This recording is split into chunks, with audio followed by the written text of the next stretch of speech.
It being 6:30 p.m. on Wednesday, September 18th, 2024, this meeting of the Brockton Conservation Commission is called to order.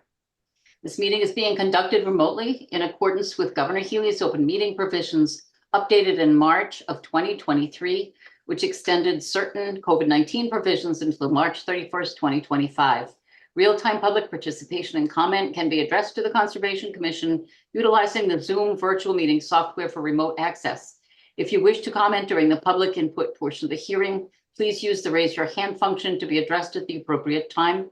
For those of you joining by phone only, please press *9 to raise your hand. A copy of this recording will be on the city's webpage. Please note that this is a professional meeting. Should disrespectful or inappropriate statements be made during the meeting, the host reserves the right to mute the speaker. All votes taken during this meeting will be done by a roll call vote to ensure count accuracy. Commissioners, please state your first and last name for the record in order that we might establish quorum.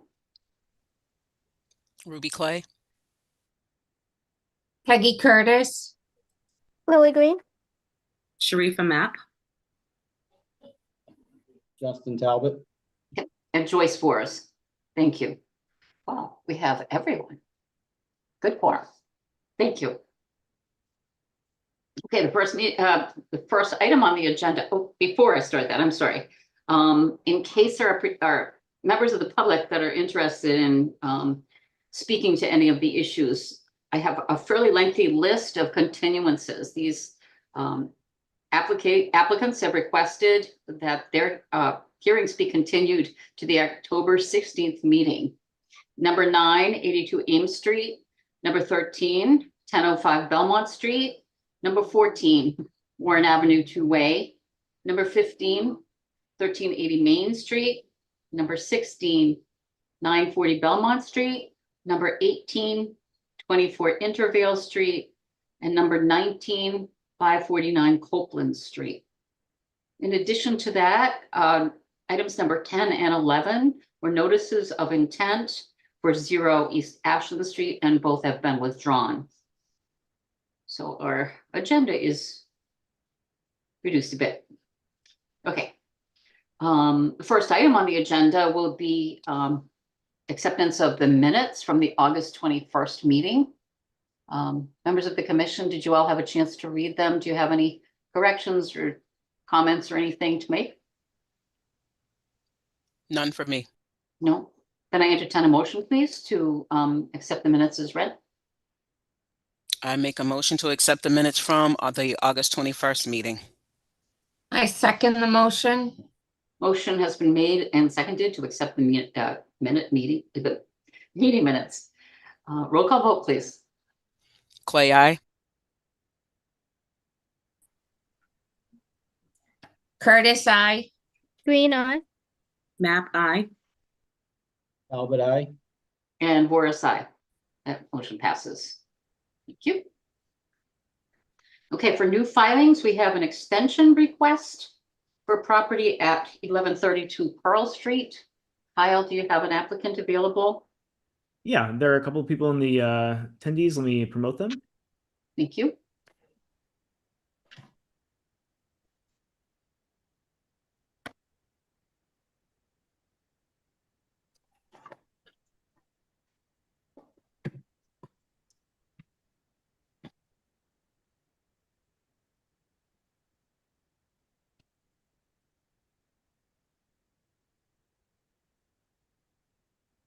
All right, if there are any other attendees that would like to speak to this, please raise your hand and I'll promote you if I missed you. Thanks.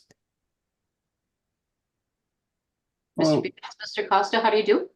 I'm doing well. Thank you. Thank you, commissioners, for your time. My name is Matthew Costa. I work with Beals Associates here on behalf of the applicant, KC Properties, who are the property owners of 1123 Pearl Street. I have a short presentation. If I could just share my screen just to refresh on Certainly. the project. Just make sure I get the right screen. You guys can see the blue screen there? Yes, I can. All right, great. So just to reorient you to the property, Pearl Street, running up and down the screen here, somewhat parallel to Route 24. It's right at the town line of West Bridgewater and Easton, right at the kind of property corner there. Pretty commonplace. I think most people know White's Bakery is just next door, right at the corner there. So you have a Ames Pond directly abutting in the back, open water. I believe Ames Pond's up here. I think this might be an unnamed body of water. Regardless, it is a resource area that's abutting our property. And then you have Cohasset Brook, which some of the stormwater from the site flows through culverts and to that brook. So that's generally where the property is, obviously highlighted there in yellow. It's just to bring it back. So the parcel is about 15.5 acres. It is currently developed. Most of the site is developed with a manufacturing building with a number of tenants occupying the building, supporting parking, stormwater systems across the property. There is some open vegetation, but there are some stormwater areas up and towards the back there. The property was originally delineated in August of 2021. We filed that ANRAD shortly thereafter in October. A couple meetings later, we were issued the ORAD, the Order of Resource Area Delineation, in December of 2021.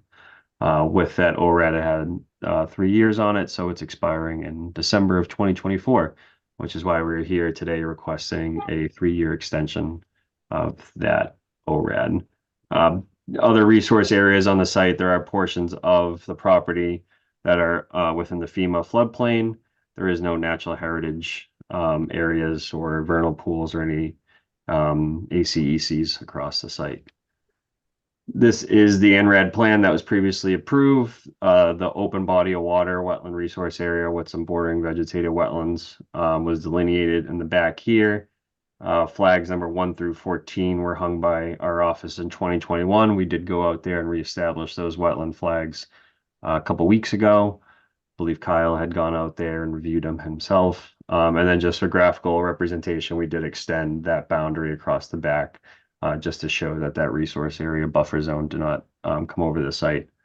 I've highlighted the FEMA floodplain here and this orange boundary, which just comes inside of the property. That is a Zone A floodplain. As I mentioned, there are no other habitat or anything else on the site. Paved areas are outlined here. Everything else is relatively vegetated with a stormwater basin located in the middle there.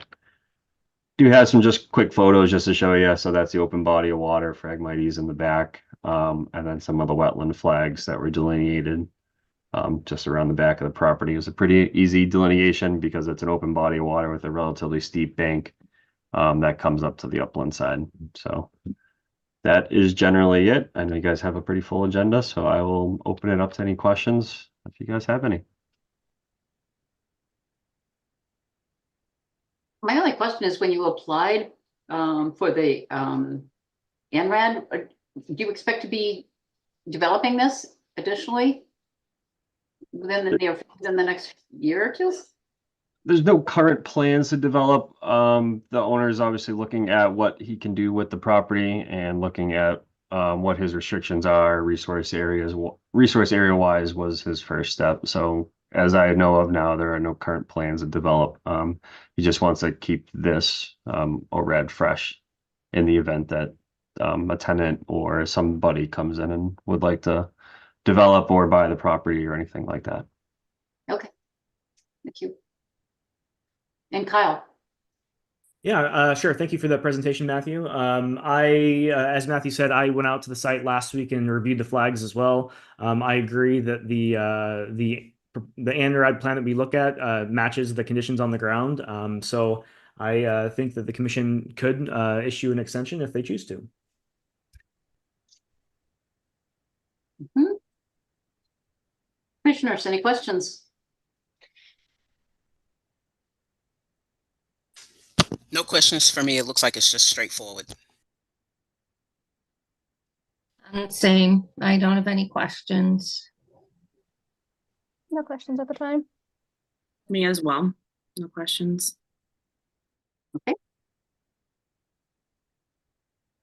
No reason for public input or anything, so I entertain a motion then that an extension request be granted.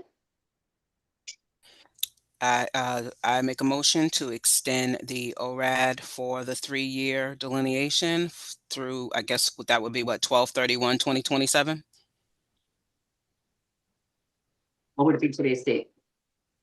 We would extend it from the original date, I think. So Was it 12/31/24, right? So we would be doing 3 years from that? I believe it's the 21st. yeah, I think the 21st. Yep. 21st? Okay. I'll take the extra 10 days though.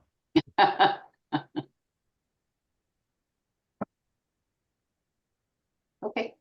Kyle, as long as you feel that it's, it's comfortable, so I entertain that motion. No, yeah, no problem. I'll second the motion. I don't think anybody's made has anybody? Oh, I thought Ruby made the motion. Oh, okay. I did. Okay, I'm Yeah, sorry. we just need a roll call vote. Okay, roll call vote, please. Clay, aye.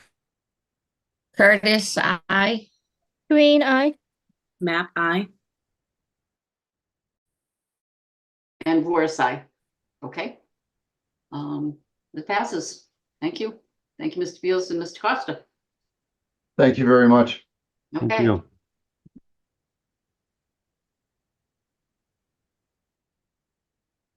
Okay.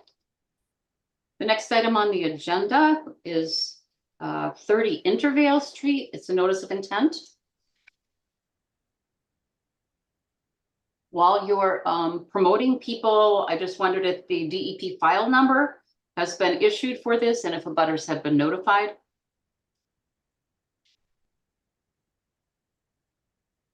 We did get a butter notification. I'm not sure if DP has issued a file number yet. Let me look at my report.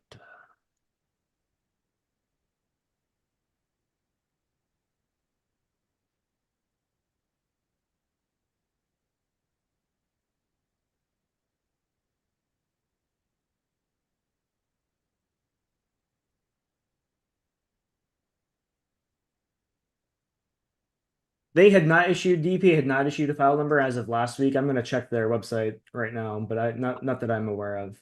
Appreciate that. And have you promoted?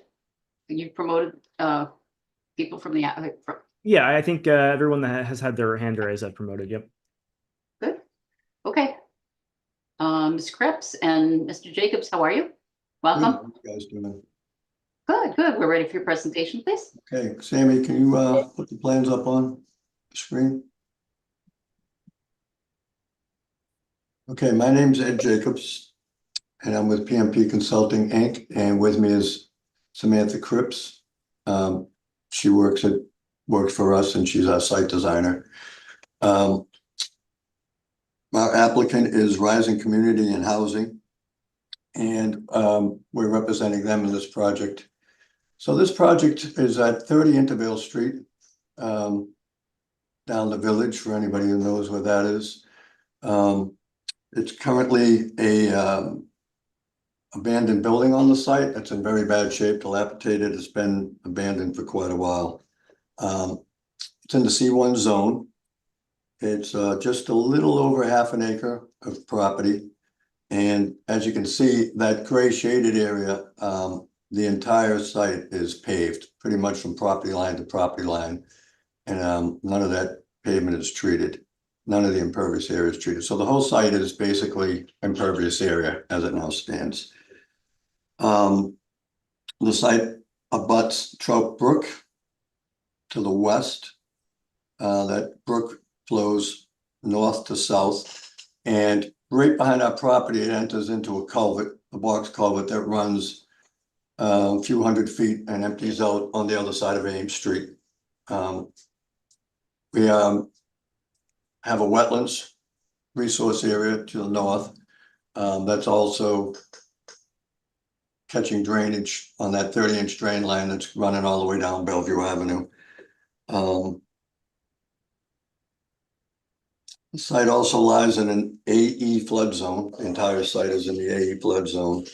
There are no other resource areas affecting the site, no ACECs and HESP vernal pools, anything of that nature. That wetlands line was flagged in 2019, so its validity has expired. We were able to go out there the other day and reflag the wetlands as we located them with we set up the instrument and actually hung the flags as we located them. And I let Brad Holmes of Environmental Consulting and Restoration know that.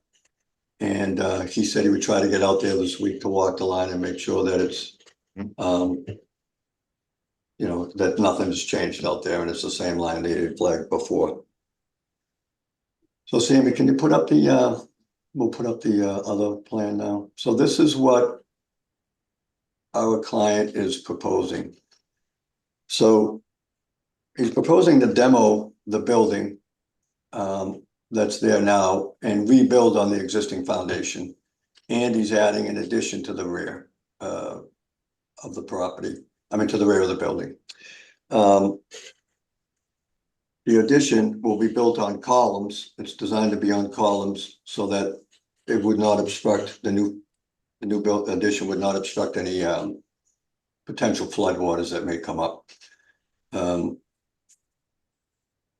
On August 13th of this year, the Zoning Board of Appeals granted a special permit to build a 28-unit residential housing community in the C1 zone. And they also granted a variance for a rear yard setback from 25 feet to 23.7 feet. So we've already been through ZBA and we have their approval. Now, this project was originally approved. Well, there was a project originally approved for this site and by the Concom and by Planning and Zoning in March of 2021. And this design is pretty much a carbon copy of that design. The addition stays exactly the same. The pavement stays exactly the same. The only thing that changed is in between the pavement and the building on the original design, there were patios. They've done away with the patios and they've put grass in its place, which adds more green space and less impervious area. I would think that is about it for the presentation. Only to add one last thing is where this site is pretty much a carbon copy of the one that was approved in March of 2021. And what happened with that project was the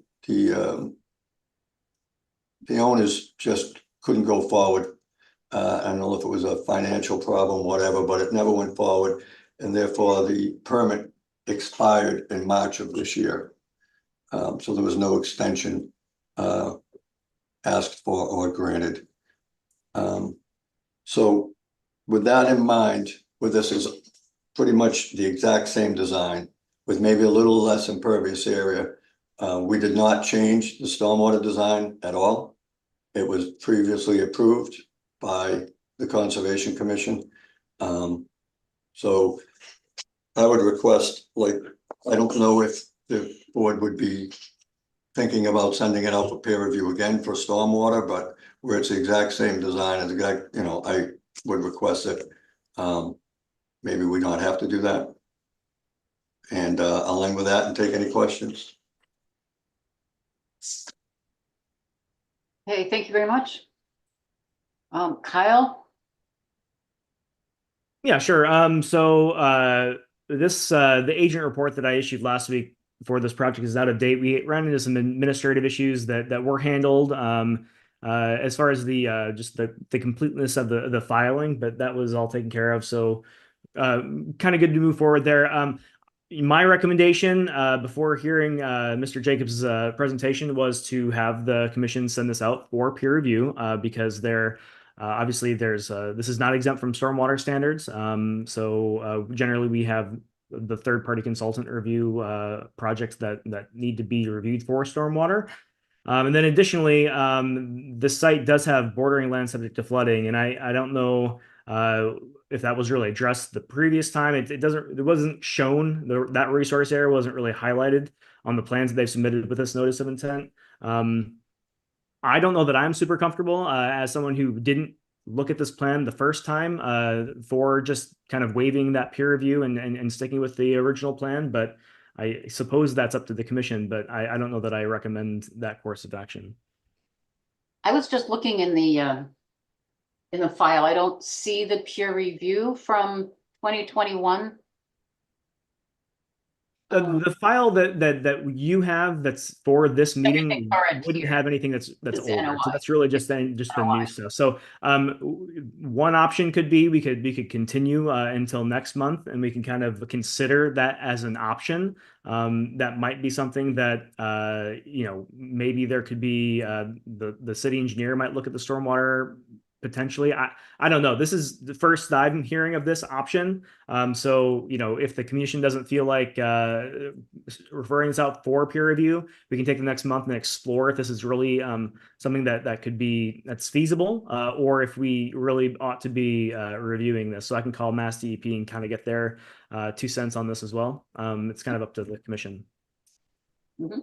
Commissioners? I have 2 questions. Since the time that you had the plan approved, the storm drainage, has any, well, Kyle would probably know that, has there been any state or city guidelines that have changed since that time that would affect the storm drainage that was approved previously? At least might be able to answer the state question more accurately. As far as the local stormwater standards, I believe the Brockton standards are older than 3 years, but they weren't really administered or enforced until about a year ago. So whether or not this, and again, I haven't looked at the stormwater stuff that was submitted for the previous project, so I just don't know if that was in compliance with local standards in addition to the state. Far as state standards go, there hasn't been any significant changes. But I can't imagine that any of the, smaller revisions that would have happened would affect the property. But that's as far as state standards go.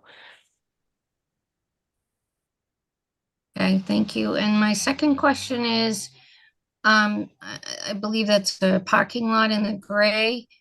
Where is the snow removal going for that parking lot there? If you look down to the right in there, Sammy, we have snow storage removal there. Mm-hmm. And we have notes on the plan that anything that they can't store there, like if we have a super storm, that it'll be hauled off site.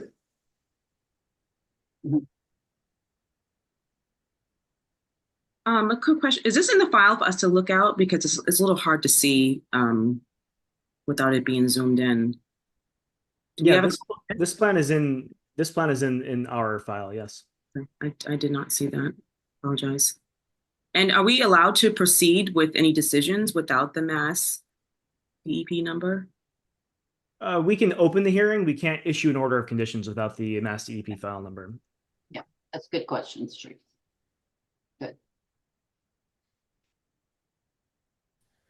So for me, because I wasn't around for March of 21 with the original, I'm in favor of the peer review, just so that the current conditions are what they need to be.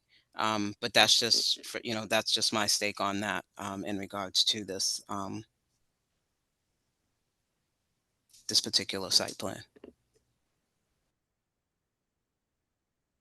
So we certainly need to have Mr. Holmes's verification also of what you did with the wetlands delineation, correct? And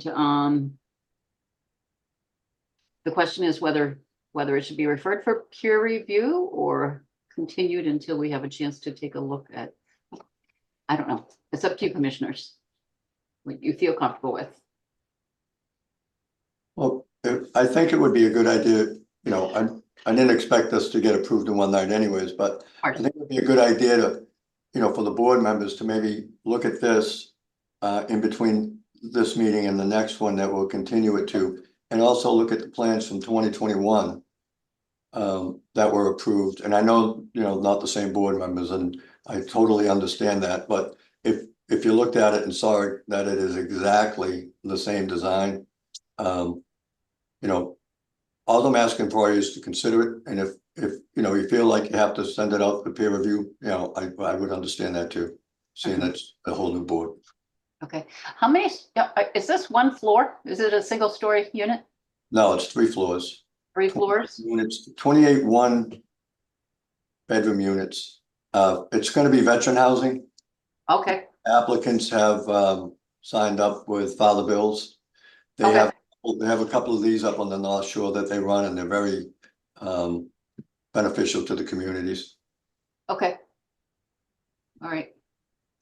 And also, can you very quickly go over what you do have for stormwater plans? I don't think it's on this. Yeah, Sammy can find that page. So basically, the parking lot is going to sheet flow from Intervale Street all the way down and into this filter strip. The filter strip will take out the suspended solids, and then it'll go into the swale, and then the swale will go into Trout Brook. Also, the roof drains are being connected and flow down through a spreader and then down into the same swale. So where this site was completely paved and with completely untreated, you know, the stormwater design, quite honestly, you know, didn't take much to improve it because there's nothing there now at all.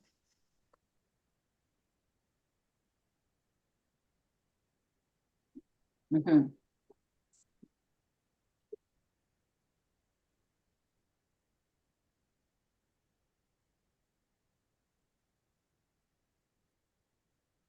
Commissioners, any questions? No, I'd be in favor of, like, since it's gonna continue seeing the old plans, and if we can get, once Kyle looks at them, at least an understanding on, you know, if the changes haven't been too major for the stormwater standards, considering I'm fine with either to peer review or not, just kind of based on when we see the old plans and get a chance to look at it.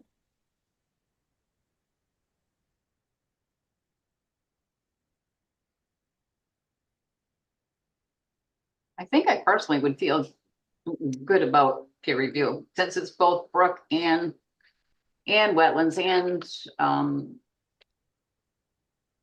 some bordering land subject to flooding. It seems like it's fairly sensitive. I don't know. But that's only because of my own inadequacies judging stormwater, I think. Not that secure.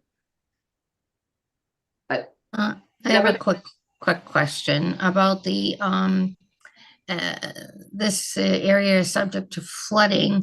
How did you decide on the size of the columns to support the building, and is it adequate for flooding?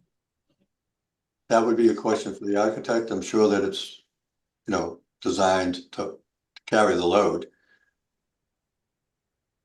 I mean, the architect's plans, I think, are part of the submittal package. If they're not, I can get them over to you. But I agree. I think a peer review would help us make a decision on the filtration system. Yeah, I'm fine with that. are there any members of the public here that might want to have some input? Any members of the public here? What is the address again? 30 Intervale Street. I don't see any hands raised, Madam Chair. Okay, thank you.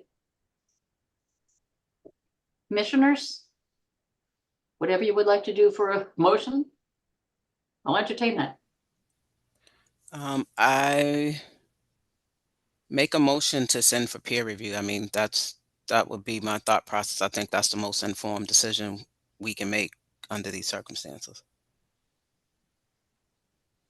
And So that motion has been made and seconded to refer 30 Intervale Street out for peer review and continue to the next meeting. Roll call vote, please. Clay, I. Curtis, I. Green eye. Knapp, aye. Okay, Boris, second. Okay, that motion carries. Thank you so much. Thank you. We'll see you at the next meeting. Okay, thank you. Thank Bye-bye. you. Bye-bye. Okay. So Kyle, will that be using the new procedure? Yep. Yeah, that will go out under the new procurement procedure with the new city ordinance. Okay. Let's see, that's good. Okay, next item on the agenda was a notice of intent for 0 Lawton Avenue. Kyle, have abutters been notified, and is there a DEP file number? Abutters have been notified, and no Mass DEP has not issued a file number for this notice of intent yet.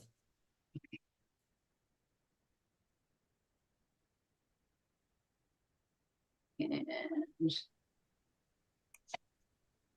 promoted Mr. Faria. Hello. Good evening, Madam Chair. Good evening, Commission members. I just went silent there for a minute, so I'm not sure if Kyle started talking, but what we have is, I guess we're going to be looking to continue this particular hearing, Madam Chair. It's a vacant piece of property on Lawton Ave that you folks had issued an enforcement order some time ago for some illegal filling within the wetland area. We submitted a notice of intent for home construction. Kyle looked at it and we kind of determined that we really need to take care of the enforcement issue first. So we need to get all of the fill removed from the site.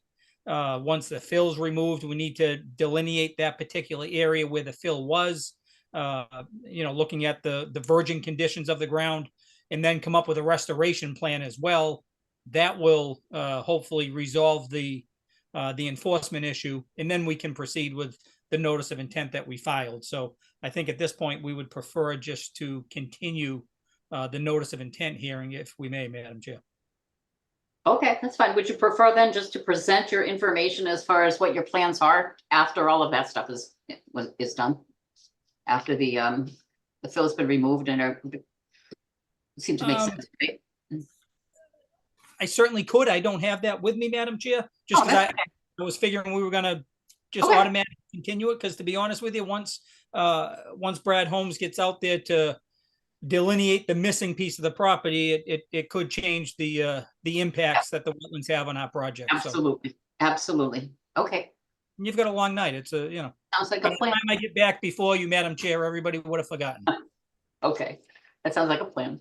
All right, thank you. Okay. So we will just so this is a meeting that has been opened, correct? And we're just going to be continuing at the request of the applicant, correct? Yes. Okay. I have a quick question.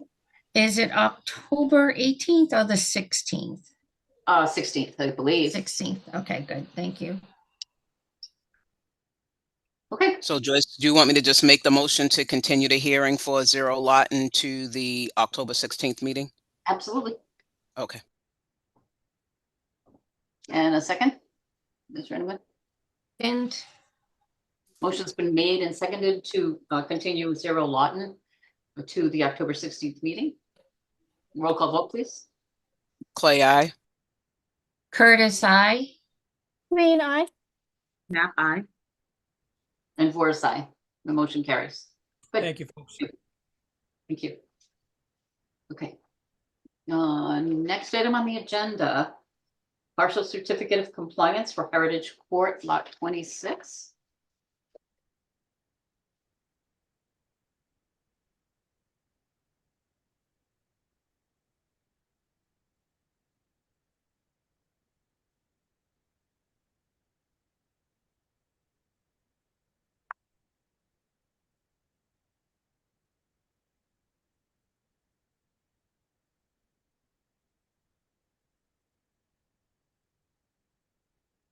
I have promoted a representative from Civil and Environmental Consultants, Madam Chair.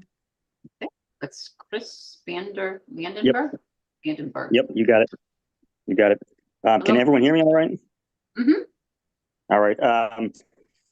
All right. Unfortunately, in a bit of a time crunch, I actually had to switch over to my phone because I actually have another meeting at 7:30. So it's kind of in limbo between at my laptop and between kind of getting to another meeting. But yeah, so this is I unfortunately cannot share my screen right now. But yeah, so this is a request for a partial certificate of compliance for lots 26 and 27. I reviewed the review letter that was provided from Kyle there. Much in the way of kind of his letter. I was not involved with any part of this project prior to this lot. I understand lot 25 was issued a partial COC. I understand the conservation agent might have switched hands at this point. I did send over some photos today of the sites being loamed and seeded. It's quite frankly not stabilized at this point, since I think it was just done maybe either today or maybe the other day. Conservation markers were installed. Erosion controls have been established that were kind of demised out there. And I think maybe Kyle can speak to this, but like he's kind of maybe possibly coming up to speed with this whole project. I'm coming up to speed too. It sounds like the other piece of the puzzle that might be missing is I guess there's a part of this order of conditions, an environmental monitor report needs to be submitted, which I was unaware of. And that's kind of where we are at with this project. I simply looked at lot 25 that was submitted back in June of 2023, followed the same guidelines, and I submitted the exact same documentation. I think the applicant also was a little bit unaware. I think, they might have purchased the property not that long ago. So, I had a discussion with them of, the issue of requiring the environmental monitor on site and what that kind of looks like. And I asked Kyle today if he had anything in the way of like a template that either the commission likes, or if there's anything in the way of anything in the way of an environmental monitor that was submitted previously to the commission. So I think that's kind of where we are at. It seems like from what I understand, the environmental monitor is just for work within the BVW. The only one last thing I believe that needs to be done in the BVW is lot 28. Final part, or the partial COC request. And I believe that's the only thing as far as the environmental monitor that might be needed. But yeah, so I'm kind of, I read through Kyle's report and it kind of his recommendation to the commission require, I guess there's 4 specific things that he wanted to recommend that the commission look at. So kind of my part of the puzzle there. Kind of maybe turn over to Kyle if he has any other things he wants to discuss about. Through the chair, I certainly will. Thank you. Yep. Kyle? Yeah, sure. So yeah, thanks for that summary. I guess all that said, I don't think that the commission should be issuing the partial certificate of compliance for either lot this month for a variety of reasons. The lot's not stabilized. Either lot isn't stabilized yet. They just loamed and seeded it again within the last day or two. And then the environmental monitor was supposed to be visiting the entire development on a weekly basis through the entire time that there was work being done within the 100-foot buffer zone to the BVW, which really encompasses lots 25, 26, 27, and 28. So lot 25 has already received their partial certificate. But basically the entire time that any work on any of those lots was really happening as far as earth moving or before the lots become stable, there should have been monthly reports coming to the commission. That kind of fell through the cracks earlier this year between getting new agents with the city, and then also this is a very convoluted old development that I think it got the original some work was done in 2004, so it's almost 20 years of of just kind of, little piece of it here and a little piece of it there, kind of developed stepwise. So it's been kind of a challenge to kind of navigate all of that history. But in any case, for the partial certificate request specifically, I'm recommending that the commission continue to next month to allow the site to stabilize. And at that point, I can go back out there and confirm. They did send me some photos today. It looks like they did install some new erosion controls along the BVW, the 25-foot, because that had really degraded to the point where they weren't really functioning when I was there last week. But yeah, at this point, I'm not really comfortable issuing that partial. And I'm hoping by next month we'll have also the first environmental monitoring report that can be submitted with by next month as part of this partial certificate of compliance filing. And that's kind of one piece. And then there's another piece of this that I also brought up as I was digging through the order of conditions. And I wanted, Chris, while you're here, we can have a discussion briefly about this before you take off. So kind of separately from the partial certificate of compliance request, in the order of conditions, there is additional language about some remedial work that was supposed to be done on the stormwater features across the development back there. So before the issuance of the current order of conditions in 2022, Beta went out with the then agent Megan Shave and looked at the stormwater features, found that they weren't in compliance with state standards, maybe local standards. So I didn't really dig into that, but there's language in the order of conditions that requires kind of work be done on those stormwater features to bring them up to spec. And then the commission in that order of conditions required that the applicant provide documentation that work had been done within a year of issuance of the order of conditions. The order of conditions was issued in October 2022, so the deadline for that should have been October 2023. But that, again, kind of fell to the wayside, and we weren't really aware of that. So now that it's kind of here and we're looking at it, I would like the applicant to you may have already submitted that to the commission and we just don't have a copy of it. Otherwise, you're referring to the as-built. I think as part of your, I think maybe the last section of your report, it noted about like having the as-built or an enforcement order. No, it's a separate thing. So we can talk about this after the meeting too, if you want to maybe schedule a call for later this week and we can kind of dig into this more. But I think there's additional documentation about work that was supposed to be done on the stormwater features, not part of the as-built for the four partial, the four lots there, that I don't think has been addressed. And I would like to get that, worked on. So we can talk after the meeting here, but that's another piece that the commission should be aware of as we move forward. I guess finally, in the order of conditions, the commission said if that piece of it wasn't covered with the stormwater reworks that were required, if that wasn't done within a year of the issuance of the order of conditions, that the commission was going to issue an enforcement order with a stop work order. So the commission that approved that order of conditions thought that was a pretty important piece of this that I don't think has been addressed yet. So I'd like to, Chris, you and I can talk offline maybe tomorrow or Friday and kind of try to navigate that. But within the next couple of months, I'd like to get something in front of the commission concerning that piece of this as well. Yep, that's fair. So for the past year and a half, has the entire site just been not seeded and just partly constructed and sitting there? Is that it just not worked on, or has work been done? So no, they've been working on the construction of those additional 3 homes. So lot 25 was partially constructed. I think when they received this current order of conditions, they completed that construction, and then they began construction on lot 26, 27, and 28. 26 and 27 are up for a partial certificate now, and 28 is like, I'm not sure. I'm guessing 80% of the way done. Okay, fine. All right, thank you. Commissioners, any questions?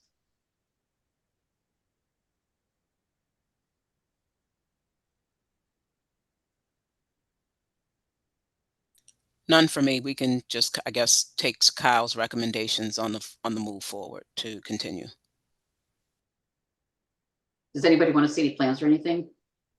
If you feel like it's necessary to do that. Well, he doesn't have any, so yes, we would like to see them at the next meeting.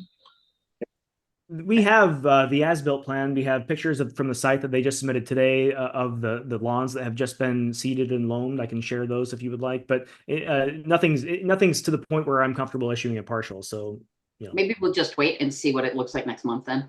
yeah, that sounds fine. Okay. And Kyle, yeah, I'll email you maybe tomorrow morning. I'll try to set up a telecon with you and the client so we're all like on the same page and going forward. Yeah, that sounds good. So, thank you. Beautiful. So commissioners, We can continue, right, Kyle? Yeah, I think we should. Yep. So I make a motion to continue Heritage Court Lot 26 and 27 to the October 16th meeting. I second the motion. motion has been made and seconded to continue Heritage Court 26 and 27 to the meeting in on October 16th. Roll call vote, please. Clay, aye. Curtis, I. Green eye. Nap eye. And Voris, aye. Okay, that motion passes. Mr. Vanderberg, we'll see you next week. I mean, next month, I'm sorry. Yeah. Yeah, sorry. Thank you very much, guys. Thank you. Okay. Okay.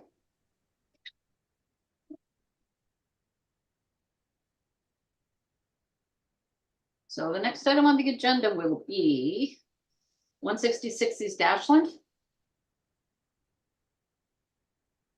Yes, that is correct, Madam Chair. Hi, Mr. Barrett. Thank you again, Madam Chair. For 166 East Ashland, it's a, we've talked about it a few times in the last couple of months. There was a notice of intent that we filed based on a Board of Appeals approval we had. We submitted the notice of intent. Beta came back with a review, and during that review, it was discovered that the flood zone on the plan was incorrectly shown, and that the new placement of the floodplain basically negated the plan that we had. We were hoping to kind of switch gears and come up with a different proposal. We went to the ZBA a couple of weeks ago and got denied. So at this point, we're going to put the original project back on the drawing board and start working on addressing Beta's concerns on that original project, Madam Chair. So as I said, we have their review, and we'll start working on that immediately and hope to have revised plans and revised information to the commission for Beta's second review of the project. So I guess at this point, Madam Chair, I'd like to request a continuance. Okay. Thank you, Mr. Holker. Kyle, you have any questions or comments? No comments. Thank you, Scott. Okay. Commissioners, comments or questions? None for me. No comments. Okay. None. Lily? This is one of my non-voting, my last non-voting. Oh, okay. Thank you. Thank you very much. Okay. So I entertain a motion then to continue to the next meeting. I make a motion to continue 166 East Ashland Street to the October 16th meeting.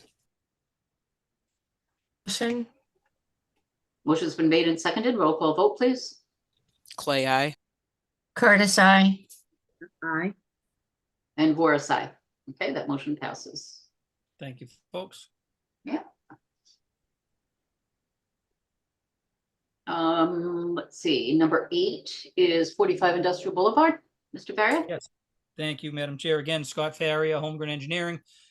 Industrial Boulevard, again, I've talked to you folks a couple of times about it. We submitted a site plan package to the commission, received a review from Beta back, I believe, in April. And right when we were in the middle of making whatever changes were required, the agreement that our applicant, the owner of 45 Industrial Boulevard, thought they had with the neighboring property for an access easement, it was determined that was no longer a valid easement and no longer in place. So we've been going the last couple of months back and forth on either trying to negotiate a new easement with the abutting property or scratching that altogether and kind of reworking our plan to have our access and egress on our own site. So it's been a little bit tedious going back and forth with our applicant, the owner of 45 Industrial Boulevard, and the neighboring property, but we finally have a plan that we can move forward on that keeps the driveway entirely on our property. We sent the concept plan to Kyle, I believe the end of last week. So we are ready to move forward and again, start addressing Beta's comments. So again, on this one, I would ask for the commission to grant the continuance to the next meeting, Madam Chair. Okay, thank you. Kyle, any remarks? Nope. Thanks, Scott. Thank you. Commissioners? No comments, no questions. No, I entertain a motion then to continue. I make a motion to continue 45 Industrial Boulevard into the October 16th meeting. Thank you. I second that motion. Motion's been made and seconded to continue 45 Industrial Boulevard. Roll call vote, please. Clay, aye. Curtis, I. Green eye. Knapp, aye. And Voris, aye. Okay, thank you. All right, thank you. And number 9 has been continued. 10 and 11 withdrawn. Number 12 is 339 Quincy Street, the roadway construction. I actually have something to say on this one, Madam Chair. All right, Scott Farrier, Holmgren Engineering. I'm going to attempt to share my screen, Thank you. which, as you know, is always a stressful and 50-50 option, but hopefully you folks can see that. Wow. Can you see it? Yeah. All right, perfect. All right, so this is an 18 lot residential subdivision. This is probably it's probably the 4th or 5th time in total that we've been before the commission. We're before the commission last year for an ANRAD filing on the property. That wetlands delineation was reviewed by Beta. We made some changes. We ultimately received an ORAD from you folks. We then proceeded to the planning board for a preliminary plan, went to the ZBA for ZBA approval. And then subsequent to that, we filed our notice of intent application with the commission. That plan was sent out to Beta for review. And after 2 or 3 back and forth reviews and revisions with Beta and with your agent, we I think at this point, Madam Chair, have a clean bill of health from Beta on our plan. So as I said, I've gone over it a few times with you folks, but just to brush everybody up, it's an 18 lot subdivision. We have 7 lots that come in off of Quincy Street, directly across the street from the school. And then we have 11 lots that come off of Debbie Road in the Debbie Road extension. The property is basically cut in half by a wetland area that runs north-south from the high point on our property, runs in a southerly direction down towards Pinehurst Ave. And then to the rear of the property, way over on this eastern side, there's also another wetland area that again runs in a north-south direction down to Pinehurst Ave. So it's been quite a comprehensive review by Beta, a lot of changes and considerations made, mainly just because of the downstream impacts that a project like this could potentially have on the neighboring property out at Pinehurst. So we've done a few things. We've really over-designed our drainage basins. So those basins will have a bigger volume than normal and a bigger volume than would normally be required just to hold back the water that's currently shedding across our site and overland through those Pinehurst Avenue homes. So that was a design consideration from Beta, and we made those changes. We've also proposed an earth berm on the backside of the basin, just as a safeguard to, again, just make sure that there's no overland flow like currently exists, just to kind of stop the overland flow across our property, getting to the Pinehurst Ave neighbors. So as I said, we've made a lot of changes to the plan. The basic part of the plan is still the same. It's still an 18 lot subdivision. It has some roadway within the 100-foot buffer zone, although not all that much, but the drainage facilities are within your buffer zone. There will be individual filings for the lots that have work in the buffer zone. But at this point, it's we always just feel it's easier to get the subdivision approved and then deal with the lots on an individual basis once we have final house designs and final house layouts. And that way, one lot isn't encumbered by another lot. So it's so the project construction will hopefully start relatively soon, and then we'll be before you folks probably within the next 6 months for individual notice of intents for the lots that require it. As you'll recall, Madam Chair, the one maybe different item on this subdivision was the request from the DPW. I'm going to try to blow this Water up. line? To go Yeah, to the DPW and the fire department both requested that we try to loop the water main so we can go from Debbie Road, and instead of having a dead end main, we would loop it through and out to Charlotte. And in doing so, we have to cross the wetlands. So we have a temporary wetlands crossing for both the water and sewer. As I said, it's temporary just to lay that utility. After that happens, the disturbed areas will be restored. Again, that was a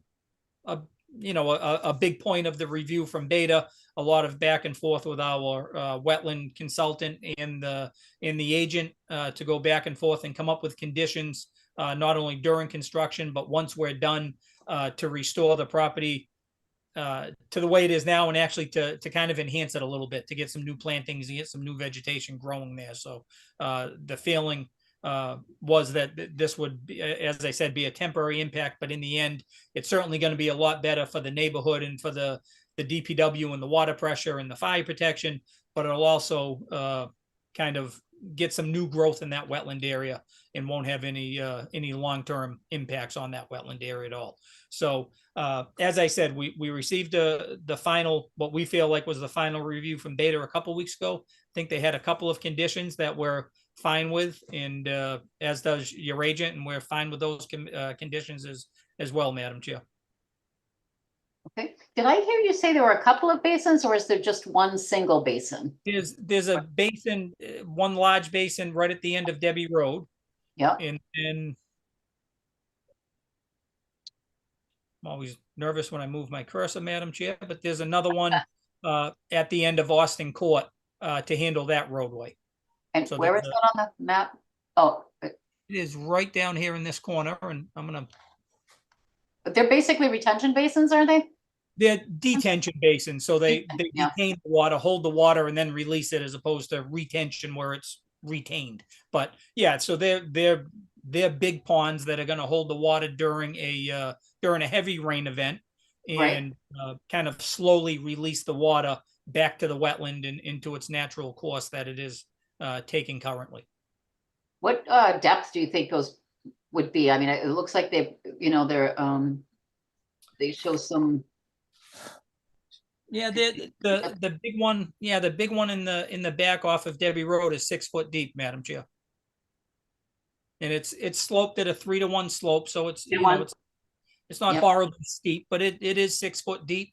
There's a little bit of a roadway around the basin for maintenance purposes, whether it was for the owner of that particular lot or the city DPW could also get in there and maintain the basins, because they do need really routine maintenance as part of the stormwater management plan that we put forth, and the operation and maintenance plan that we put forth that you folks end up attaching to the order of conditions. It does require some maintenance. So eventually you need to kind of get a backhoe around the perimeter of it so they can scoop out any siltation within the basin. So that would be the responsibility of the owner of that particular site?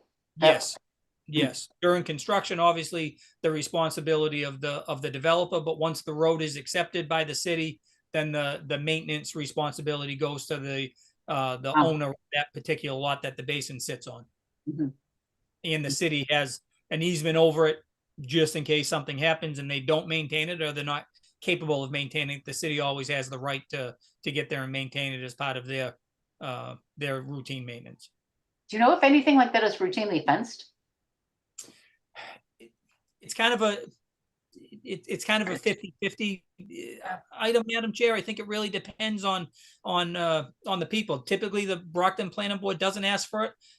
Some people prefer to have it fenced, but I've heard other cities and towns call it an attractive nuisance where kids see a fence and want to jump the fence, and now they've jumped the fence into a 5 or 6 foot deep hole with some water in it. Makes it harder if anybody else needs to get in there for whatever reason. So typically we feel like we're better off just leaving it alone and kind of let it blend in naturally, Madam Chair.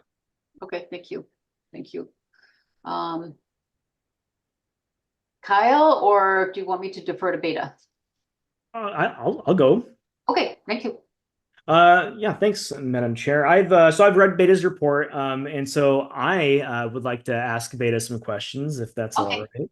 So, as I was reviewing the report, there were a few of the conditions, not conditions, but a few of the comments that Beta was negotiating with the applicant. Beta is basically referring decisions to the commission. So, I would just like to kind of walk through those. Now I've got them noted here. So, the first comment is C3, and it's just a general comment, more or less stating that there are portions of this project that do encroach upon the commission's 25-foot no-touch policy, and this is more just a heads up, so the commission is aware that by approving this project as it is, we are impacting that kind of buffer zone, and that's obviously required. If we're going through the wetland, we have to go through the buffer zone. So that's the first one. I don't know that there's necessarily anything to discuss about this, but I just wanted that to be brought to the commission's attention. Thank you. That basin, is that what we were just discussing, right? The stormwater basins? The basin 1B and 2B? It's actually more the utility crossing, Madam Chair, that we spoke of, the water and sewer going right in this area here. Oh, okay. Yeah, but I wasn't sure. It did say Basin 1. Some of the like riprap, kind of a piece of the, there we go. Scott's showing it. There'll be some areas where that's what it'll be. Yep. Okay. And the 25, can you, oh yeah, I see the 25. Yep, right through there. Yeah.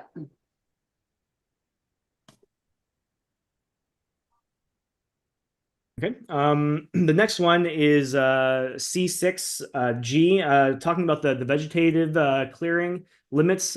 Could you show on the map where that is being discussed? Like what are we looking at for that comment in particular? Yeah, so as far as C4, if I believe, let me just double check here just to make sure that I am referencing. Okay. Okay, so basically, as far as Beta is concerned, on or not concerned, but bringing up the vegetated clearing, part of the, there was kind of two parts. Part of the initial comment was making sure that the tree clearing, the tree line is shown, right? So we have an idea of what's being cleared, and then a second part of that, which might have been a part of this comment or another one, is deferring to the commission on how much tree clearing for this phase of the project that the commission is comfortable with. So, currently you can see some of the tree clearing, and generally like it goes up to that 25 foot. So we were just deferring to the commission on if it's something that they are comfortable with that current limit of clearing, or if there was, another kind of limit that was preferred by the commission. So we're just leaving it up to the commission as far as what level of clearing they would find to be acceptable. So if I may, currently that kind of squiggly line is that's right around, basically that's right on the 25-foot buffer, right? So that would be the vegetative clearing limit currently. Okay, and is that also where the erosion controls would be installed at that point as well? Yes. So everything would be cleared back to the 25? Is that what you're saying? That would be the limit of the clearing, Madam Chair. We're certainly not looking to take out every single tree within there, but there is a good amount of fill that's required to build a road. So certainly a lot of the vegetation towards the front of that area would be cleared. And then whatever vegetation we find to be dead or that will be within the filled area would also come down. So it won't be every single tree. It's not going to be entirely clear cut all the way to the back, but it's, you know, from a construction point of view, it's easier just to get the tree clearer in once. It's difficult to get the tree clearers on any job. So once we've got them, we pretty much want to have them do the all the clearing at one time. So that's the planning, and they obviously have a little bit of discretion as to which ones they take down and you know, within that cleared area, within your approved limit of work. So it won't be clear cut. Is it completely wooded now? Yes.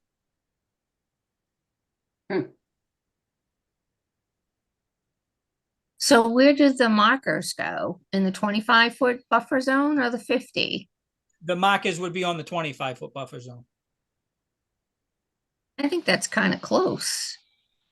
Well, that's always been the policy of the commission, is the 25-foot buffer zone. So that's always what we try to adhere to.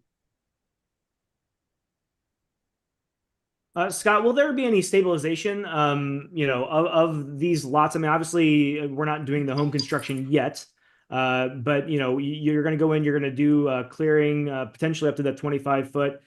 It's wooded now. There's not necessarily a lot of, like, you know, low hanging or grass that's existing. Will there be any stabilization of the lot as after you clear, or is that going to happen like when you move forward with the construction of the homes, or how are you planning on addressing that? There really wouldn't be any, except for the roadway, there wouldn't be any disturbance. They would be cutting the trees basically at ground level or a bit above the ground level. So there would be no stumping that takes place or any excavation on the lots. That would take place during the individual lot construction. So for now, there really wouldn't be any the need for any stabilization. The one other thing is part of the tree clearing process. The first thing the tree clearing company does is have what they call a mower go in, and the mower basically chews up any vegetation that's like less than 2 inches and kind of turns it into wood chips and just spreads it on the ground. So there's naturally, once the tree clearing takes place, it's going to be spread with wood chips essentially. So that kind of acts as a little bit of an erosion control. Although, as I said, there's no excavation at that point, so there should not be any erosion issues. Okay, yeah, thank you. Any other questions about this from the commission before I move on to my next set of questions? Okay. The next one, I just had some questions about the W13. This is a wetland WPA performance standard comment. So there's talk about the nature of this being defined as a limited project or not. And Beta made a comment about ultimately it's the decision of the commission whether to like deem that this is a limited project. Could you give us a little bit more detail on that, please? Absolutely, yeah. So essentially in the Wetlands Protection Act, there are limited project provisions, which are oftentimes reserved for utility installation, you know, maintenance in right-of-way, roadway right-of-ways, and it basically allows for certain parts of a project that would meet the requirements of this limited, you know, project to not have to fully meet certain performance standards.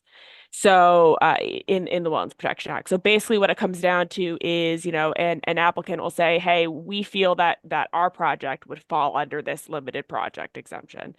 And, you know, they'll justify why they feel it's, you know, that way. And then it's ultimately up to the commission to agree with that or not. So, you know, in this case, the limited project provision, from my recollection, you know, would be applicable. But it's ultimately, you know, it's kind of a second check to make sure that an applicant isn't just asserting something. So the commission gets the discretion of saying, you know, actually, I don't believe that would follow as a limited be a limited exemption, which one it is. There's a couple different ones. And accordingly, you know, you're going to have to meet the performance standards for whatever resource area fully. So it basically is just an added measure for the commission to kind of have that oversight where it comes to some leeway that's written into the Wetlands Protection Act. All right, thank you. Kyle, I seem to have missed that particular section. So is Mr. Ferry asking to have the limited project designation or no? Yes, we are for the utility installation. We are hoping that it's considered as a limited project and necessary.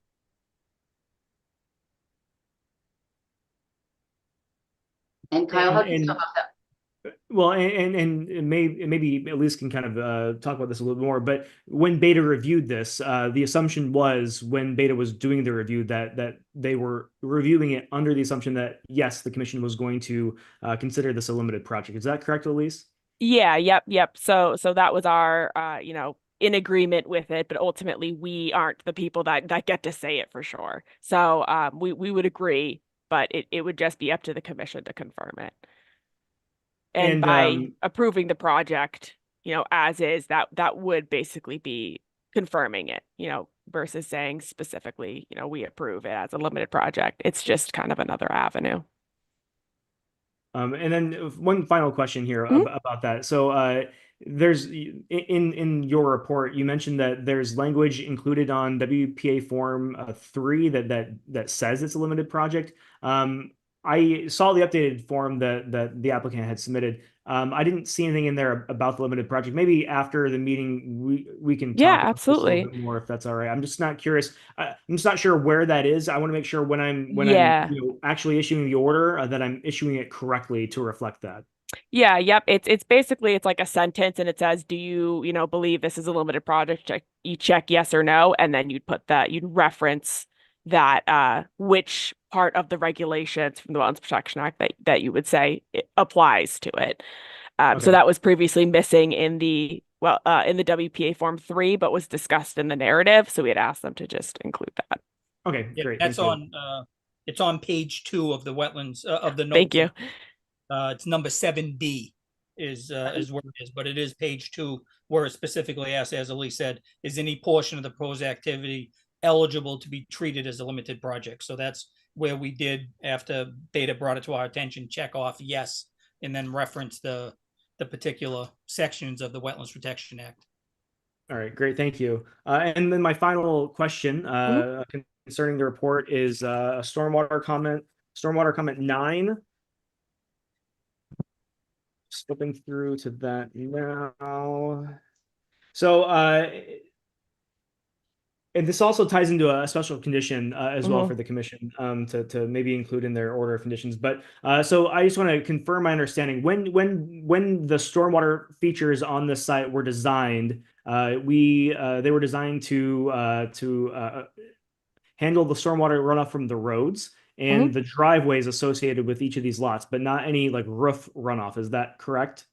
Yeah, yep. So basically it was the project as designed proposes, and Scott can correct me if I'm wrong, basically roof infiltration systems that would be behind the houses. So basically the special conditions just kind of if in the future maybe a lot is being redesigned, or maybe there's a lot there's a change to it that would result in additional stormwater going to the site's stormwater system, then that would be something that even if the project or the house or the system isn't directly within jurisdiction, the commission would get some amount of oversight for the fact that it is contributing to a system, an overall system for the site that is within jurisdiction. So it's kind of just making sure that, since stormwater is such a big concern at the site, that there isn't going to be down the road any increases in the amount of stormwater being directed to these systems, basically to make sure that nothing is over capacity from changes in design or changes in a lot down the road, which ultimately I believe that at this point the site has a pretty fair amount of stormwater features included for treatment, but it's just a matter of extra oversight to make sure. Okay, I think I actually got my questions mixed up. So that was just a special condition that was Yes. included later on. Stormwater comment 9 is not about that. Okay. Could we dig into stormwater comment 9, please? Yes, absolutely. Let me see. Do you want to refresh my memory? Ultimately, it basically Let's says, see. this isn't my forte, but basically we're talking about it says as documented in the stormwater report, the proposed improvements will attenuate the peak flow rates. However, the overall runoff volume at the critical discharge points, which include DP2 and 4, increase by nearly 50% for every event. Based on this increased volume, Beta recommends that, and there's a whole series of recommendations. But my specific question is about comment A, and ultimately Beta's comment 2 is they will defer this issue to the commission and DPW, and I just want to make sure the commission is aware of this as something that they should be considering when they approve this. Yeah, so actually that does kind of feed into something that I want to bring up anyway, so I'm glad you brought it up. That basically the project itself currently it meets the stormwater standards, it meets the local standards, right? So there isn't going to be any increase of water going to Pinehurst Ave into that whole kind of neighborhood. With that said, though, one thing that we want to make clear with our review is that even though we're meeting local and state stormwater standards, there's substantial drainage deficiencies already at Pinehurst Ave. So as the project goes through planning board review, it's something where off-site improvements, we've suggested be considered for review, right? So there won't be an increase in runoff volumes, right? Let's put it this way. Overall runoff volumes will increase. Flood levels won't be impacted, but we're still going to see some amount of duration. So it isn't going to be negative or an increase or worse flood conditions for Pinehurst Ave because of this project. However,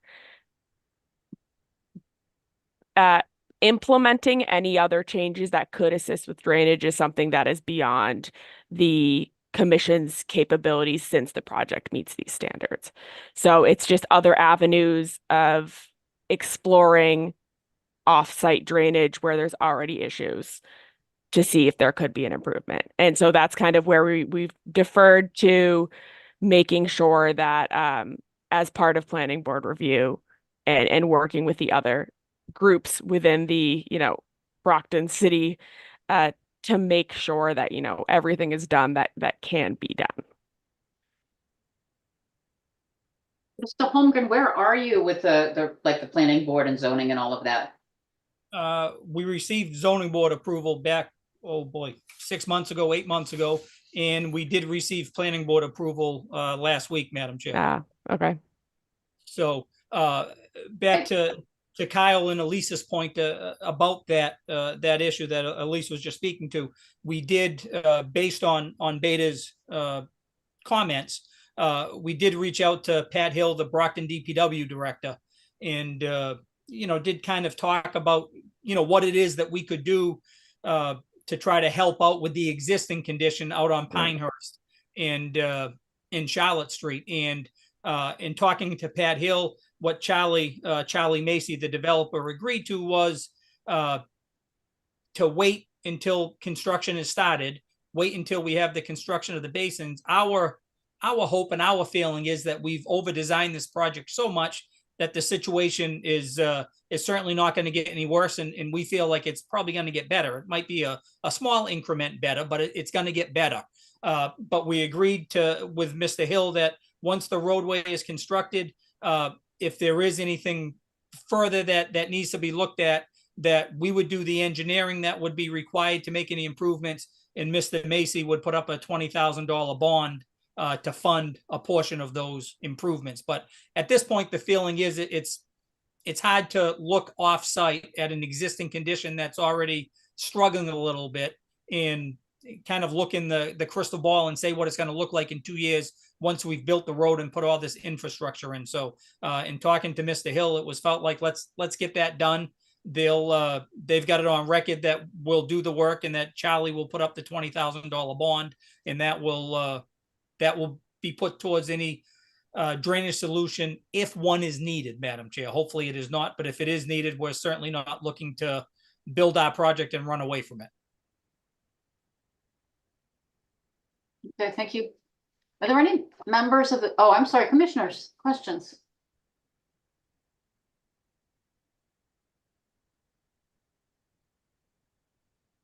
A question about the utility for the water and sewer. How deep do those pipes actually go? Yeah, the water is typically 5 feet deep. And that's kind of an industry standard, mostly for frost protection. And then the sewer is usually about 3 foot deep. And again, those are all kind of industry standards throughout any DPW and any subdivision that you see in the state. Thank you. Will that be bermed or will you go under the wetlands to be able to put those in? Yeah, again, it's a, as part of that limited project that Elise spoke of, it's a temporary wetlands crossing. So we're going to go under the wetland, put our utilities in, and then put the material back and restore it. Put some new plantings in there and restore it to a better condition than it is currently, Madam Chair. It's a huge project. It is. There's no easy ones left, Madam Chair. Yeah, I know. The old guys took them all and just left us with the. I know, it's giving me a headache though. Commissioners, gray hairs and a headache.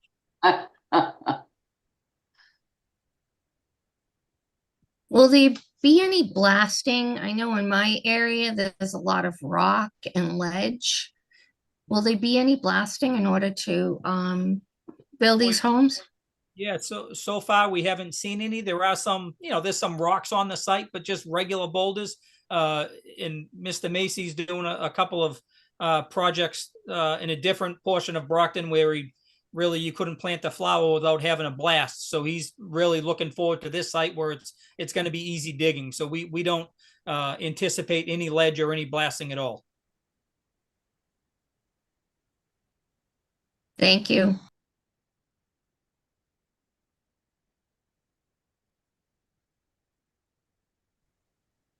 Lily? Anyone? I have a super simple question. Is there any reason why the earth berm doesn't extend further to protect the homes, Pinehurst? We've got it. I hope you can see my cursor. We've got it right up to there. After that, we're pretty much right. We've put it right up to your 25-foot buffer zone, and it extends across on your screen to the right all the way to our lot line. So we're really protecting as much of that abutting property as we could with that berm. So it's more so, okay, the homes that you guys have built, okay. Yeah, yep. So it's right there. I know also Ruby, on her side of town, they lost power, so she's not on right now, Joyce. Do we still have quorum without Ruby? Yeah. Yes. Okay.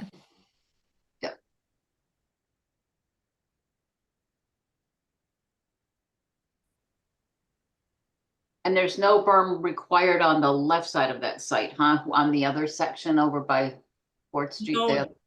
Yeah, again, Madam Chair, with the proposal of the detention basin and then the existing wetland, there was really no place to put it. So it was really felt like just over on the Debbie Road side was the best, the largest place. I just feel like there's going to be like this deforestation occurring. And then I don't know. I think I missed an agent report, Mr. Holden. You didn't do an agent report for this, right? No, because Beta has included all the recommended social conditions in their report here. Would there be any way that we could just, At least has a Oh, hand yeah. raised. There is, sorry, I didn't mean to cut anyone off, Madam Chair. I did wanted to, so we have all our recommended special conditions. There were 3 other kind of recommendations as of conditions that we inadvertently left out from our like full list at the bottom. So I was just gonna read those for the commission as well, just to make sure that those get included or make sure everyone's on board. So the first one, which we already talked about, was that all future lot development shall be submitted to the Conservation Commission for review if stormwater from a lot is going to be routed through the site stormwater system, regardless of whether the lot's in jurisdiction or not. The second one was that a copy of the project stormwater prevention pollution plan should be submitted to the commission for review and approval prior to construction. And this is a plan that is essentially, helps to prevent things like having areas of exposed soil for, significant periods of time. And last but not least, at the time of construction of roof infiltration structures, test pits should be conducted at the final location of the infiltration measures to ensure that each system is greater than 2 feet above the estimated seasonal high groundwater. So those were. Did you repeat that again? The last Yep. one, repeat that. Yep. So at the time of construction of roof infiltration structure, so the systems that'll be going in the ground to collect the roof runoff from each house, test pits should be conducted at the final location of the infiltration measures to ensure that each system is greater than 2 feet above estimated seasonal high groundwater, which is basically saying you want to make sure that our infiltration is above groundwater so that it actually infiltrates. So these were brought up in the actual content of the report itself. It's just these 3 didn't end up making it down to our full list. That's a bit thicker and longer. So I wanted to just add those for the record. And where are those infiltration basins going to be? So those are at each lot. Each Scott lot can- has their own?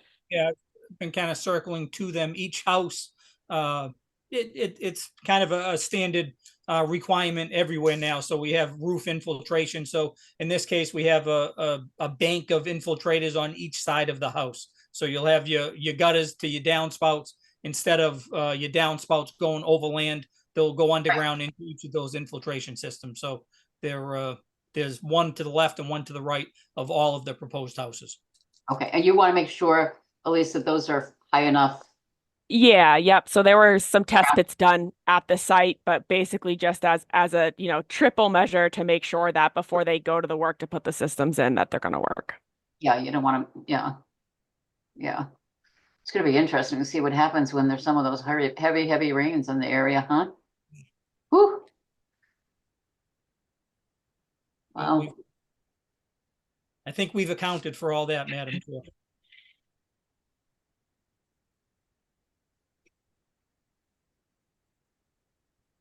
And no public? I'm surprised there's no public on this. Just on that one quickly, Madam Chair, not that there couldn't be a few, but again, we've had a bunch of public hearings, but in addition to that, we did have a neighborhood meeting way back last February that Councilor Thompson put together for us at the local school, and we had, I don't know, we had 15 or 20 neighbors at least show up to that meeting, ask questions, and I think that was one of the reasons why that berm is proposed at the end of Debbie Road. We really did, besides doing nothing, we did everything we could to satisfy all of the neighbors' concerns on the property. So I think, as I said, we've talked to them. I've talked to a couple of them outside of the meetings. They're all aware of Mr. Macy being the developer and his reputation in town. And unfortunately for him, I gave just about all of them Charlie's cell phone, so he's available 7 if any issues come up during construction.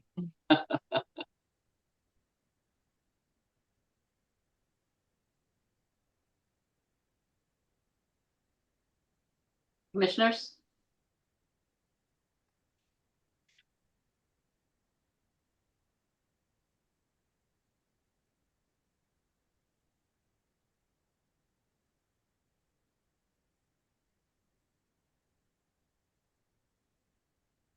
Commissioners, any comments, suggestions?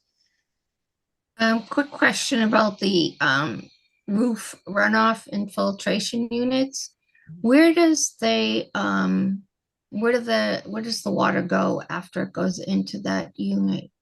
Does it connect with the sewer system? Does it Nope. just dissipate on its own? Yeah, it just dissipates on its own. It just it's basically a way to recharge the groundwater, just to make sure that clean roof water gets back into the ground and recharges the groundwater like it's doing currently without the roof being there.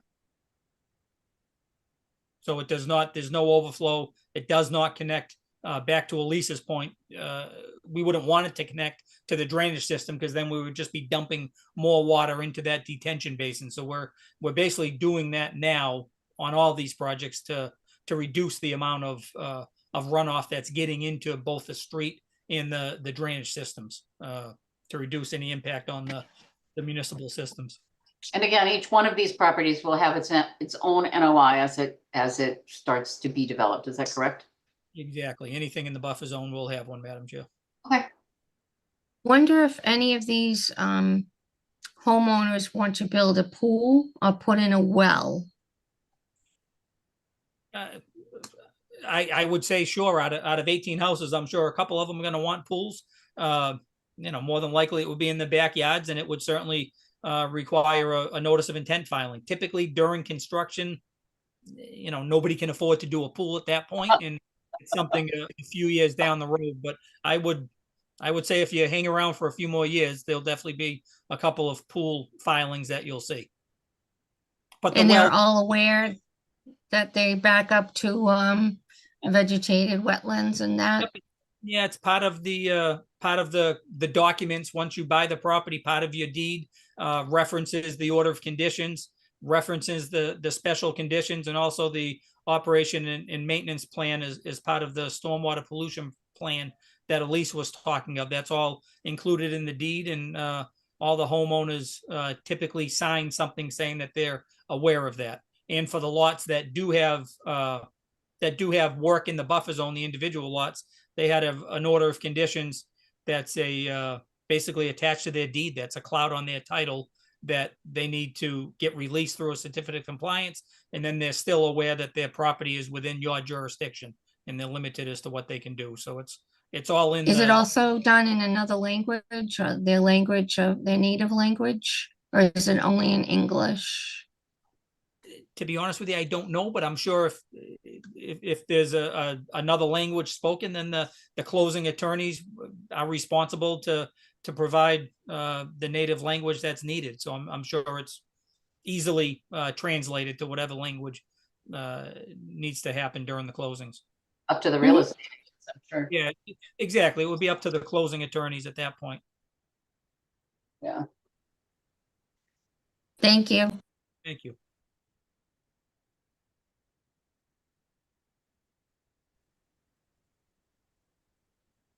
My problem is I don't have it. I guess I don't have the right document in front of me with the list of all of the conditions and the special conditions. Which is a problem on my part. And I'm looking in the file here and I don't seem to see one. I don't know if this helps, but it would be it's the last page of Beta's peer review. So it'd be like the very last page is the section that's recommended special conditions.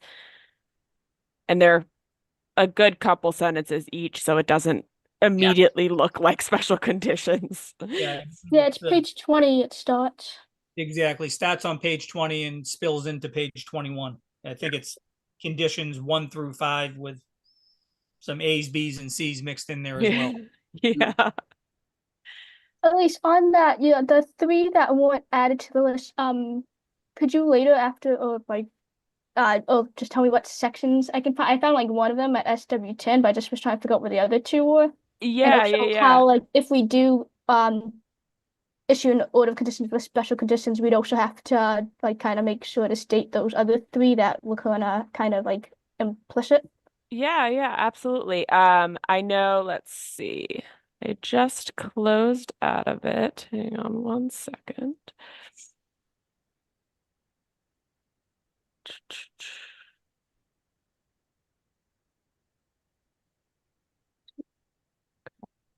I could give you a quick rundown of them, and Yeah. it'll at least jog everybody's memory, I guess the first one was any lots will have to go to the Conservation Commission for any additional stormwater impact that's proposed on those individual lots, such as a pool, additional patios, garages, anything like that would have to come back to the commission to ensure that it doesn't adversely impact the approved drainage system. The second one was that a stormwater pollution prevention plan be submitted prior to construction. And that includes all of those drainage concerns, the drainage cleaning that Elise spoke of, and puts those on paper. And then the third one was that test pits would be conducted at each of the roof infiltration locations prior to the installation of those infiltration areas. Yeah, yep. So it would be, it's stormwater comment 10, stormwater comment 16, and last but not least, we have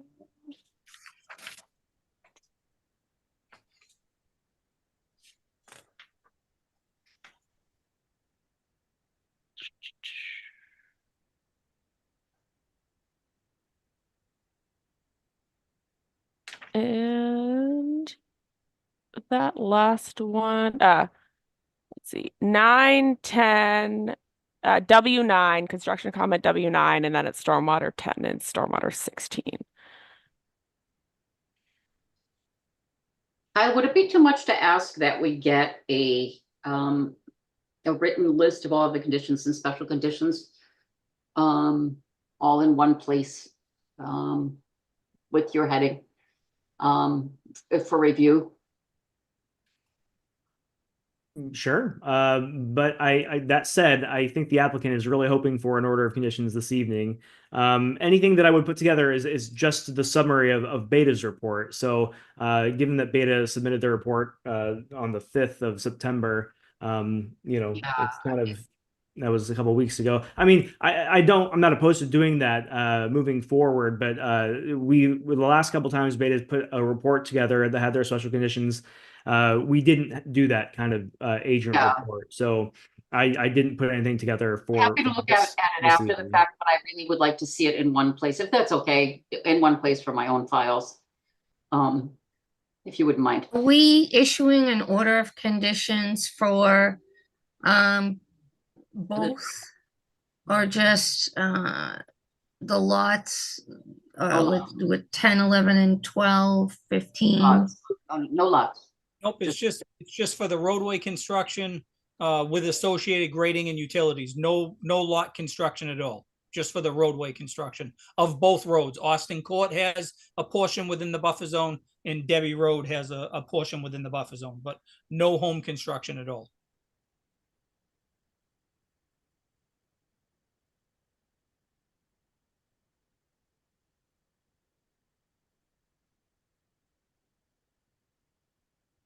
And Elise, you feel comfortable with your professional? Yeah. You feel as though Yep. everything's covered? Yeah, yep. They meet the, Wetlands Protection Act requirements. They meet the local state stormwater standards. And, as as an added kind of buffer, we've suggested some, I would say, are pretty detailed and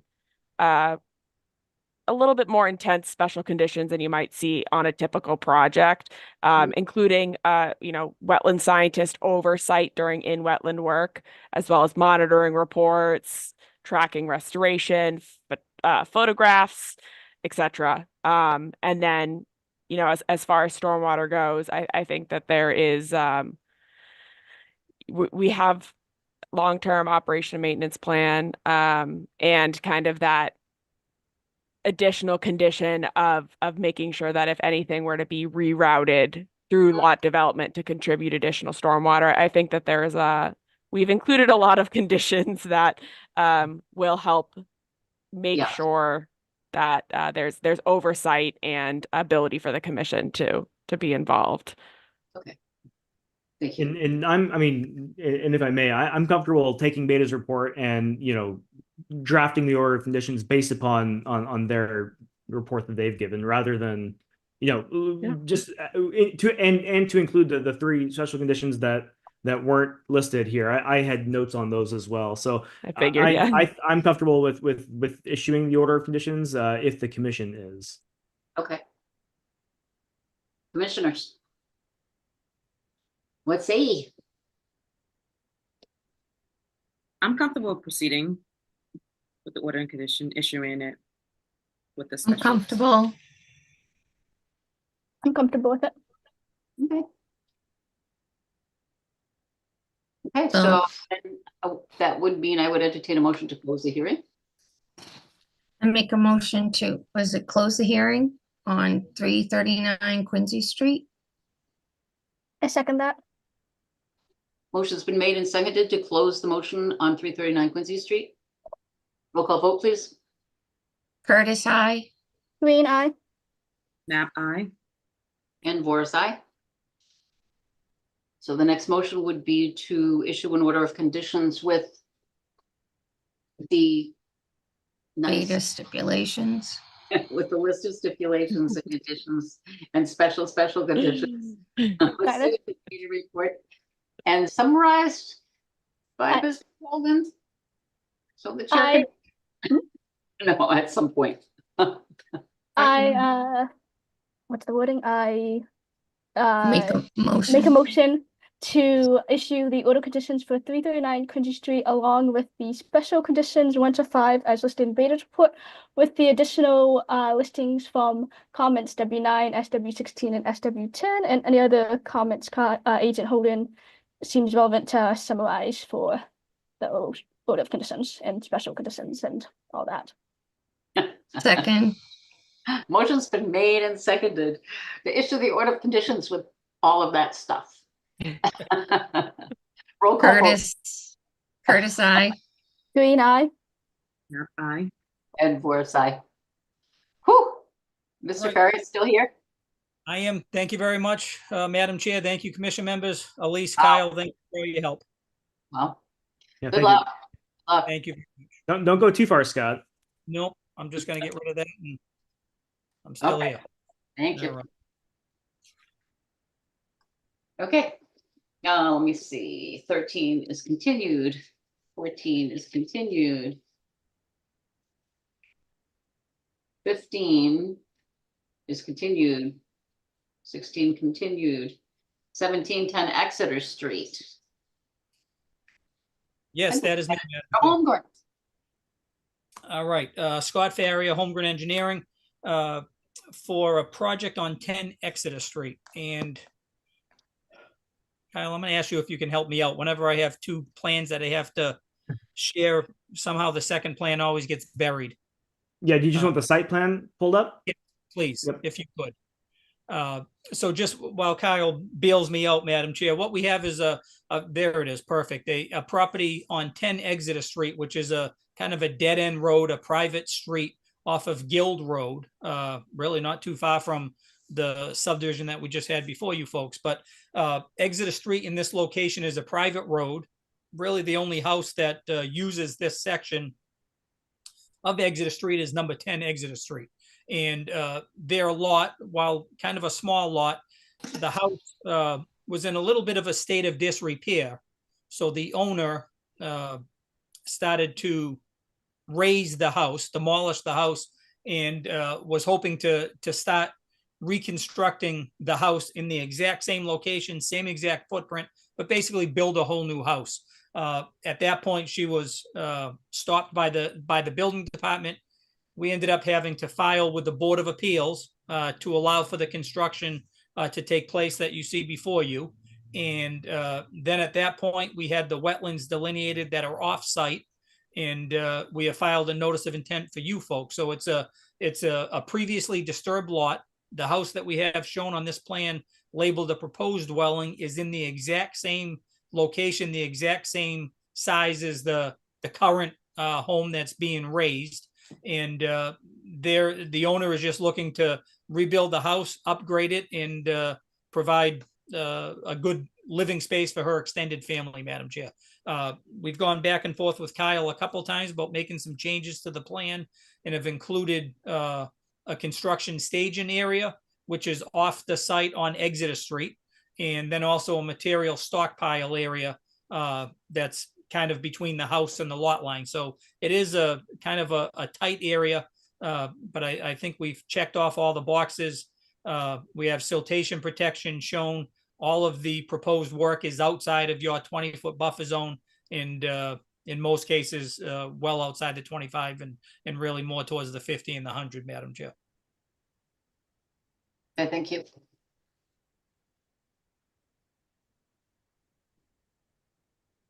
Kyle? Yeah, so yeah, the most recent agent report that I submitted last week, I didn't explicitly state what I wanted Scott to add to the plan, but I had concerns about material staging and access to the site.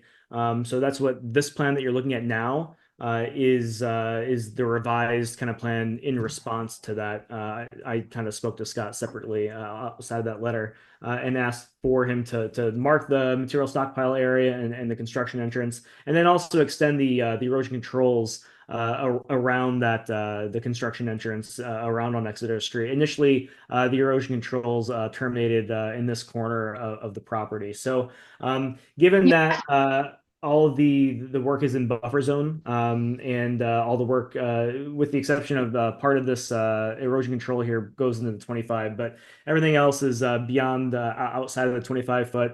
I think that this is something that could easily be issued in order of conditions. I did email the commission a couple days ago, including a couple special conditions, and it was really just the type of erosion control, specifying the type of erosion control to be required at the site. But I would be comfortable issuing an order of conditions for this lot this evening. Mhm.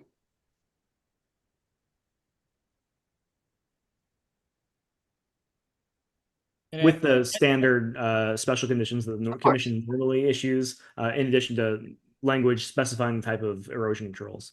Right, with the 12-inch compost, yeah. Yeah. Commissioners?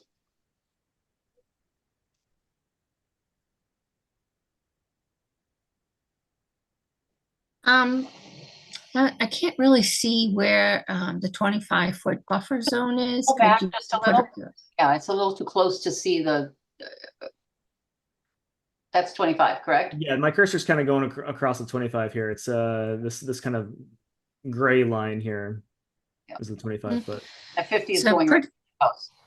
That's the 50 that's going Yeah, right. 50 goes right through here, and then the 100 is all the way out over here. And where were the erosion controls? That's this straight line with the squares.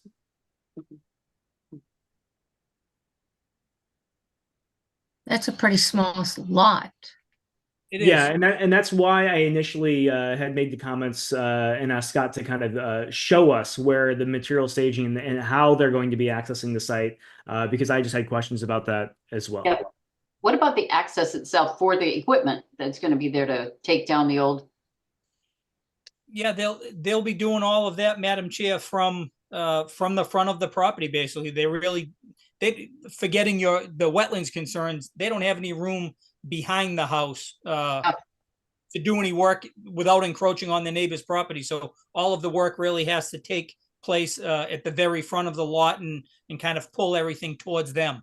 So I think because of the small lot and the placement of the house here, it kind of provides an extra layer of protection during construction. There's just no way to get back there. Mhm. And I notice also there is a shed within the 25 foot. I know it's not part of this particular job, but could that be moved? I'm sure, I'm sure we could flip it to the other side. It's on, it's not a permanent structure. It's just on blocks. So I'm sure they wouldn't have any issues with moving it, 20 feet over to the right as you're looking at it, Madam Chair, and get it out of the 25-foot buffer. Great. Yeah, I could add that as a special condition. Sure. Okay. Yep.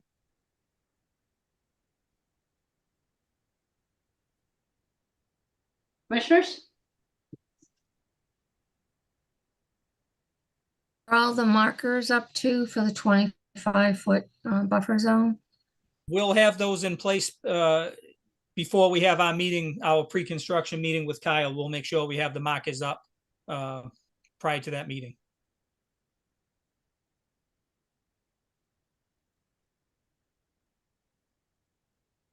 Any other questions?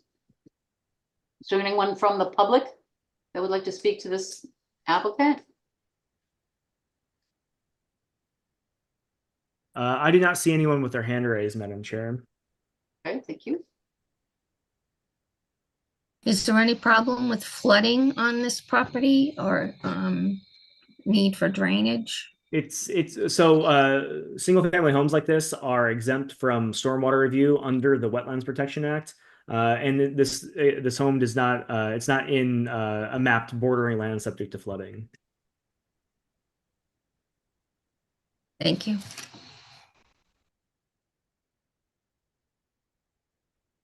So just to clarify, the commission does want the 25-foot markers to be installed along like the back end of the property back here at the end of the construction before issuance of a certificate of compliance. Is that correct? Yes. Okay. It'll be right on the porch. Yeah, exactly. Yes.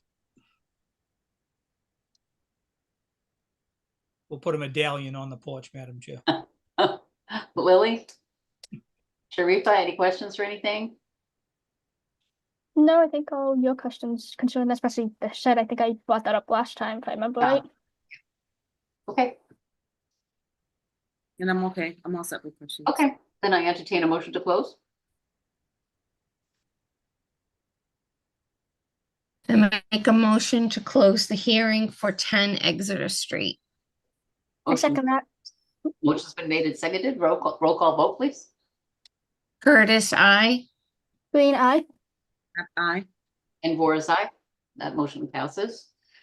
The next would be to issue a order of conditions for 10 Exeter Street with the stated special conditions and a special condition to move the shed out of the 25-foot. I make a motion to issue the order conditions for 10 Exeter Street with the special conditions that Kyle included the email about erosion control, along with the talked about conditions including the movement of the shed of the 25-foot buffer zone and the installation of the 25-foot markers to be installed before a COC later. I second the motion. That motion has been made and seconded. Roll call vote, please. Curtis, I. Green, aye. Aye. And Vora's aye. All Mr. right. Farragut. Thank you very much, folks. Thanks for all the help on the projects. Have a good evening, and we'll see you Okay. soon. Take care. Thank you. Bye-bye. All right, what's next on the agenda? I think that's it for the regular agenda items, right? The ones that require voting. 1507 Main Street. Yes, this is a restoration plan that's before the commission for consideration. This is in response to an enforcement order that was issued last year and this is on the Brewster ambulance property.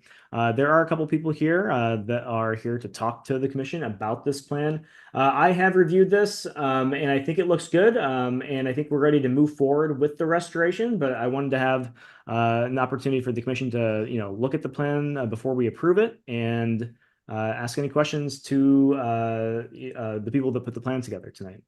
Thank you.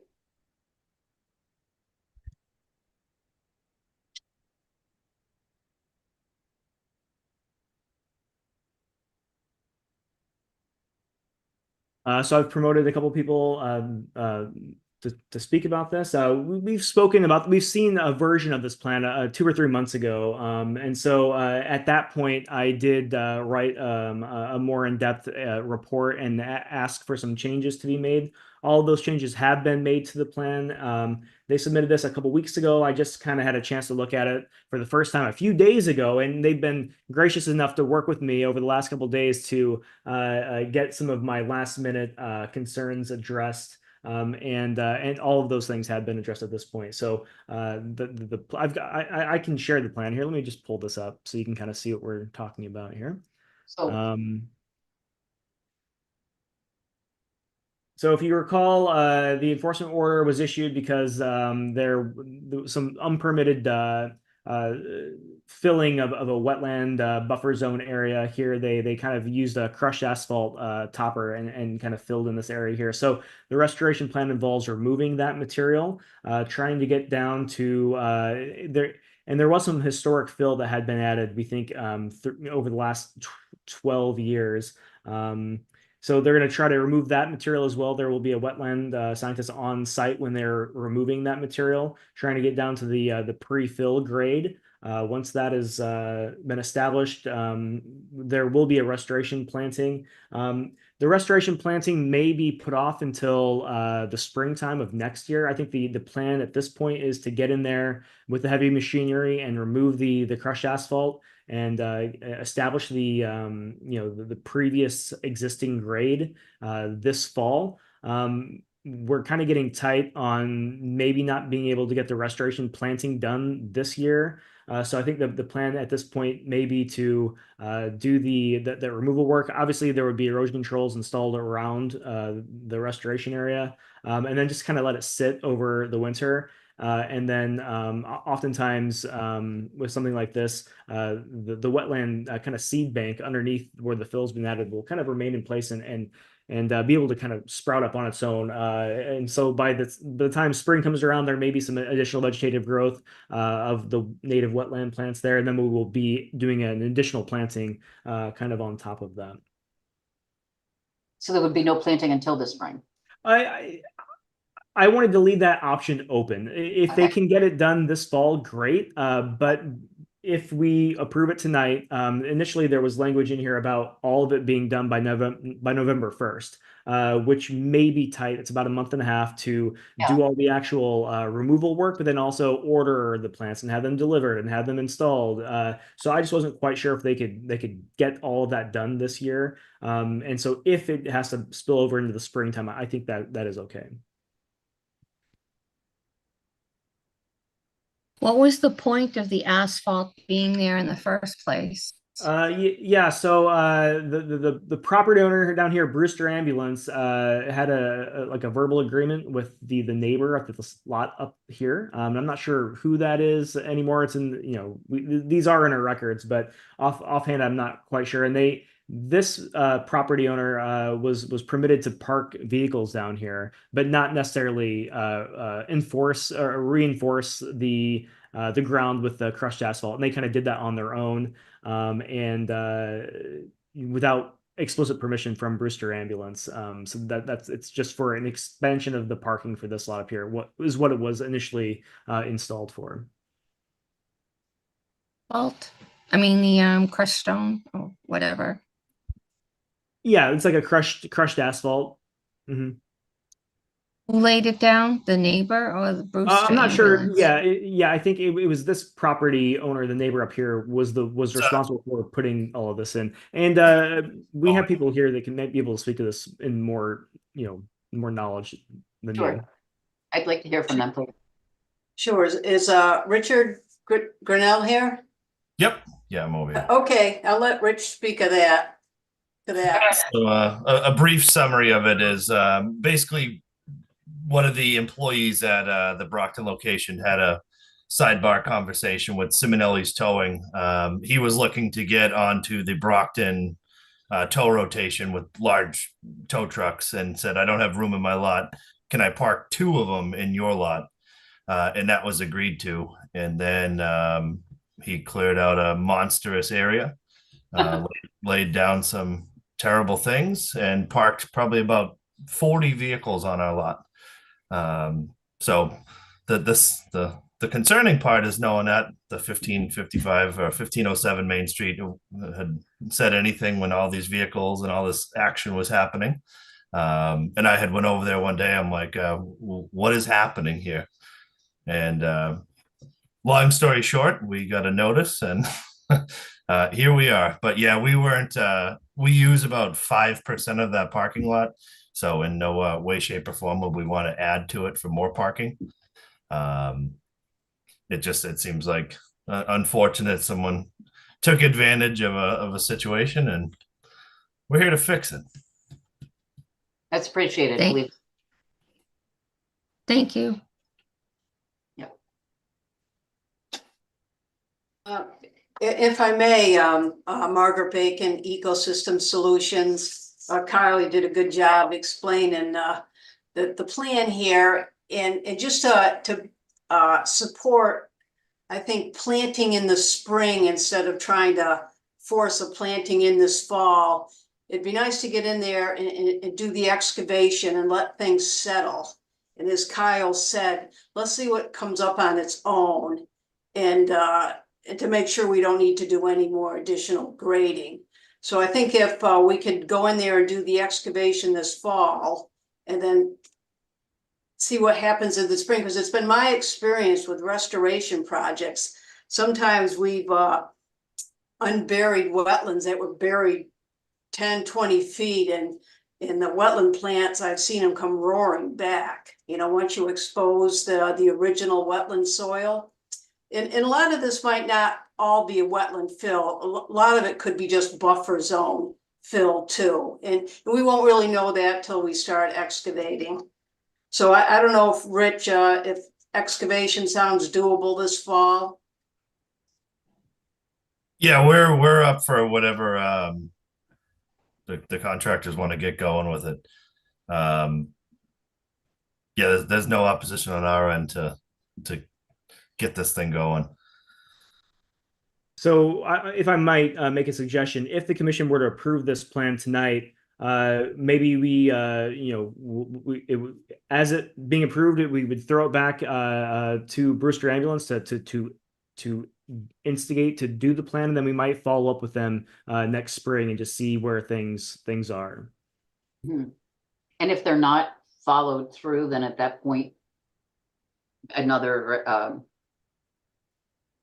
an enforcement order would be issued, or well, probably not. I mean, we already have the enforcement order, so if this doesn't get addressed, then we can take additional enforcement steps. It wouldn't be a new enforcement order, though. It would be more with the law department, but okay. But yeah, I think that, if we approve the plan tonight, they can get started on the work this fall potentially, and with the goal of having the plantings in place by spring of 2025. Yep. Seems reasonable. Commissioners? Entertain a motion. I agree with that. Entertain a motion then to approve the plan for restoration at 1507 Main. I make a motion to approve the restoration plan for 1507 Main Street. Second that. Motion's been made and seconded. Roll call vote, please. Curtis, I. Green, aye. Yeah, aye. And Boris, aye. Thank you so much. Thank you. Thank you. Your efforts to do this too. Yeah. It'll be really pretty when it's done. It's gonna look nice. Yeah. Thank you. All right, thank you. Okay, next on the agenda is violation discussions. The first one at Silver Road. 2 Silver Road. Yes, I don't see any attendees left in the meeting here, Madam Chair. So I don't think the owner of 2 Silver Road attended the meeting this evening as requested in the enforcement order. So this is something that was discussed last month. The commission voted to issue the enforcement order for the unpermitted removal of 2 or 3 trees along Salisbury Brook at 2 Silver Road. This was after the owner of 2 Silver Road received an emergency certification from the commission permitting the immediate removal of a downed tree that had fallen over on the property and fallen on top of a few vehicles that were unable to be moved because the tree was on top of them. And as part of that emergency certification, there was language included basically stating that only the downed tree was permitted to be removed, and the reason this was included in there is because the property owner had expressed interest in also removing a few other living trees that were still upright at the same time. Emergency certifications are very explicit, only to be applied to the thing that needs to be addressed to abate the emergency, and not other things that are just kind of tertiary related. So just following the rules and regulations of the Wetlands Protection Act, we could only permit that down tree. And we informed the owner that the removal of those other trees would require additional permitting from the commission. Though that permitting was not applied for, and about a month ago or so, I was just happened to be driving down that road and I noticed that those trees had been removed. So the commission voted to issue the enforcement order at last month's meeting. So I will reach out again to the homeowner and request that they attend the next meeting of the commission in October. I believe in the enforcement order we required the submission of a notice, an after the fact notice of intent to be included with a restoration plan to do some plantings to kind of replace the trees that had been removed without a permit. So that's kind of where we are. But I think the deadline in the enforcement order for that notice of intent, after the fact notice of intent, was November. So I'll reach out to the not to the applicant, but to the homeowner and see if they plan on cooperating with the commission at all. And if not, when that deadline comes in November, we can always just refer this to the law department. Okay. Commissioners, any questions?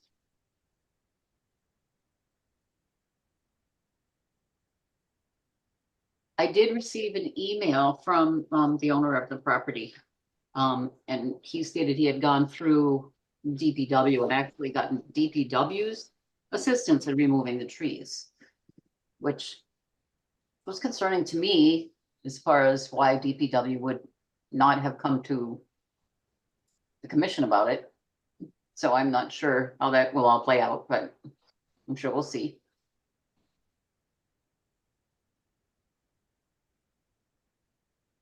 So we'll just refer that, we're just going to continue to the next meeting. I mean, it's not a public hearing. We don't really need to continue it. I will put this on the agenda for next month again, after reaching out again to the homeowner and asking him to come to the commission and discuss this with us. But we don't need to continue or anything. It's not a public hearing. Yep. Kyle, do you need to get in touch with the DPW to find out why they thought they had jurisdiction to do that?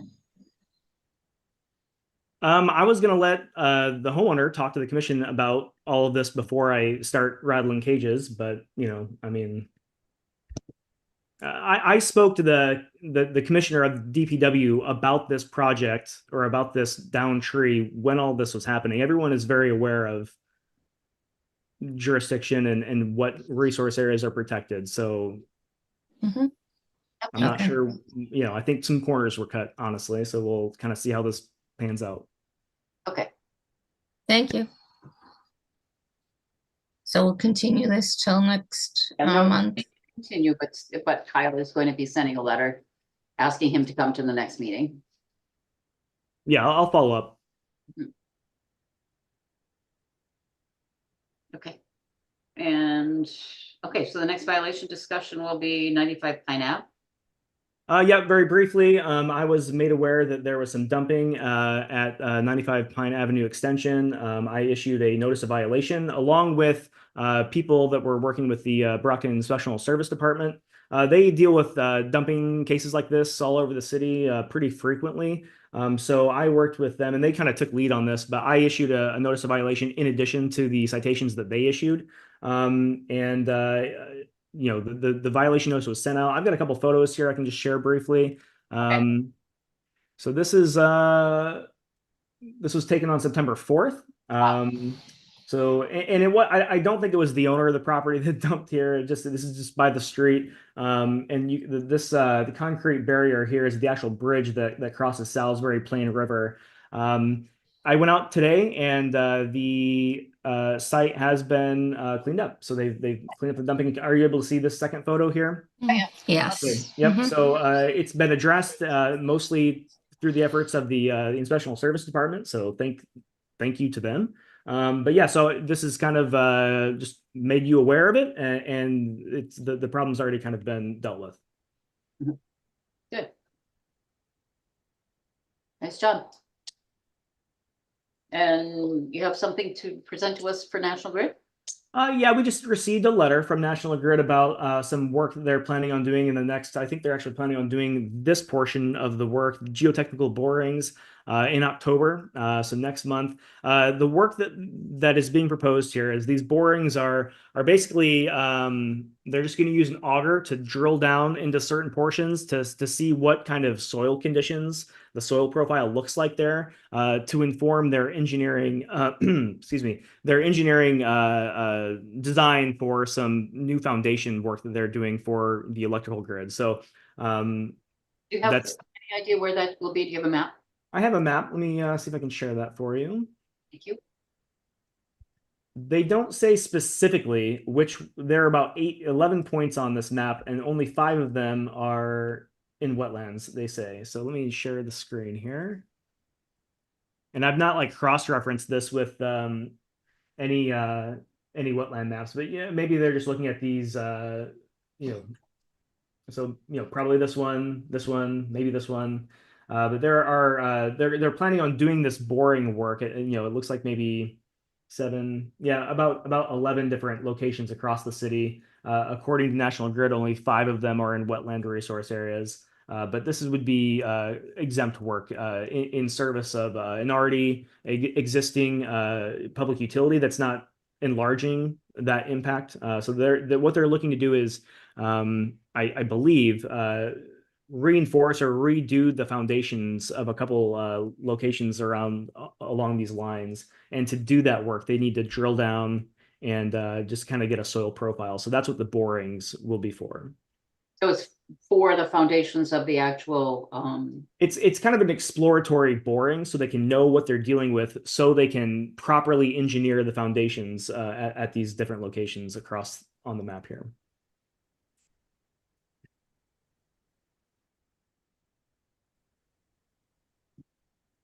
And this map's attached to the letter. This is in the file. You're welcome to read this. But yeah. Okay. Any questions about the borings? And I can, there's contact information here. If you have questions, or I can reach out to the representative if you have some things you'd like to know more about. Okay, thank you.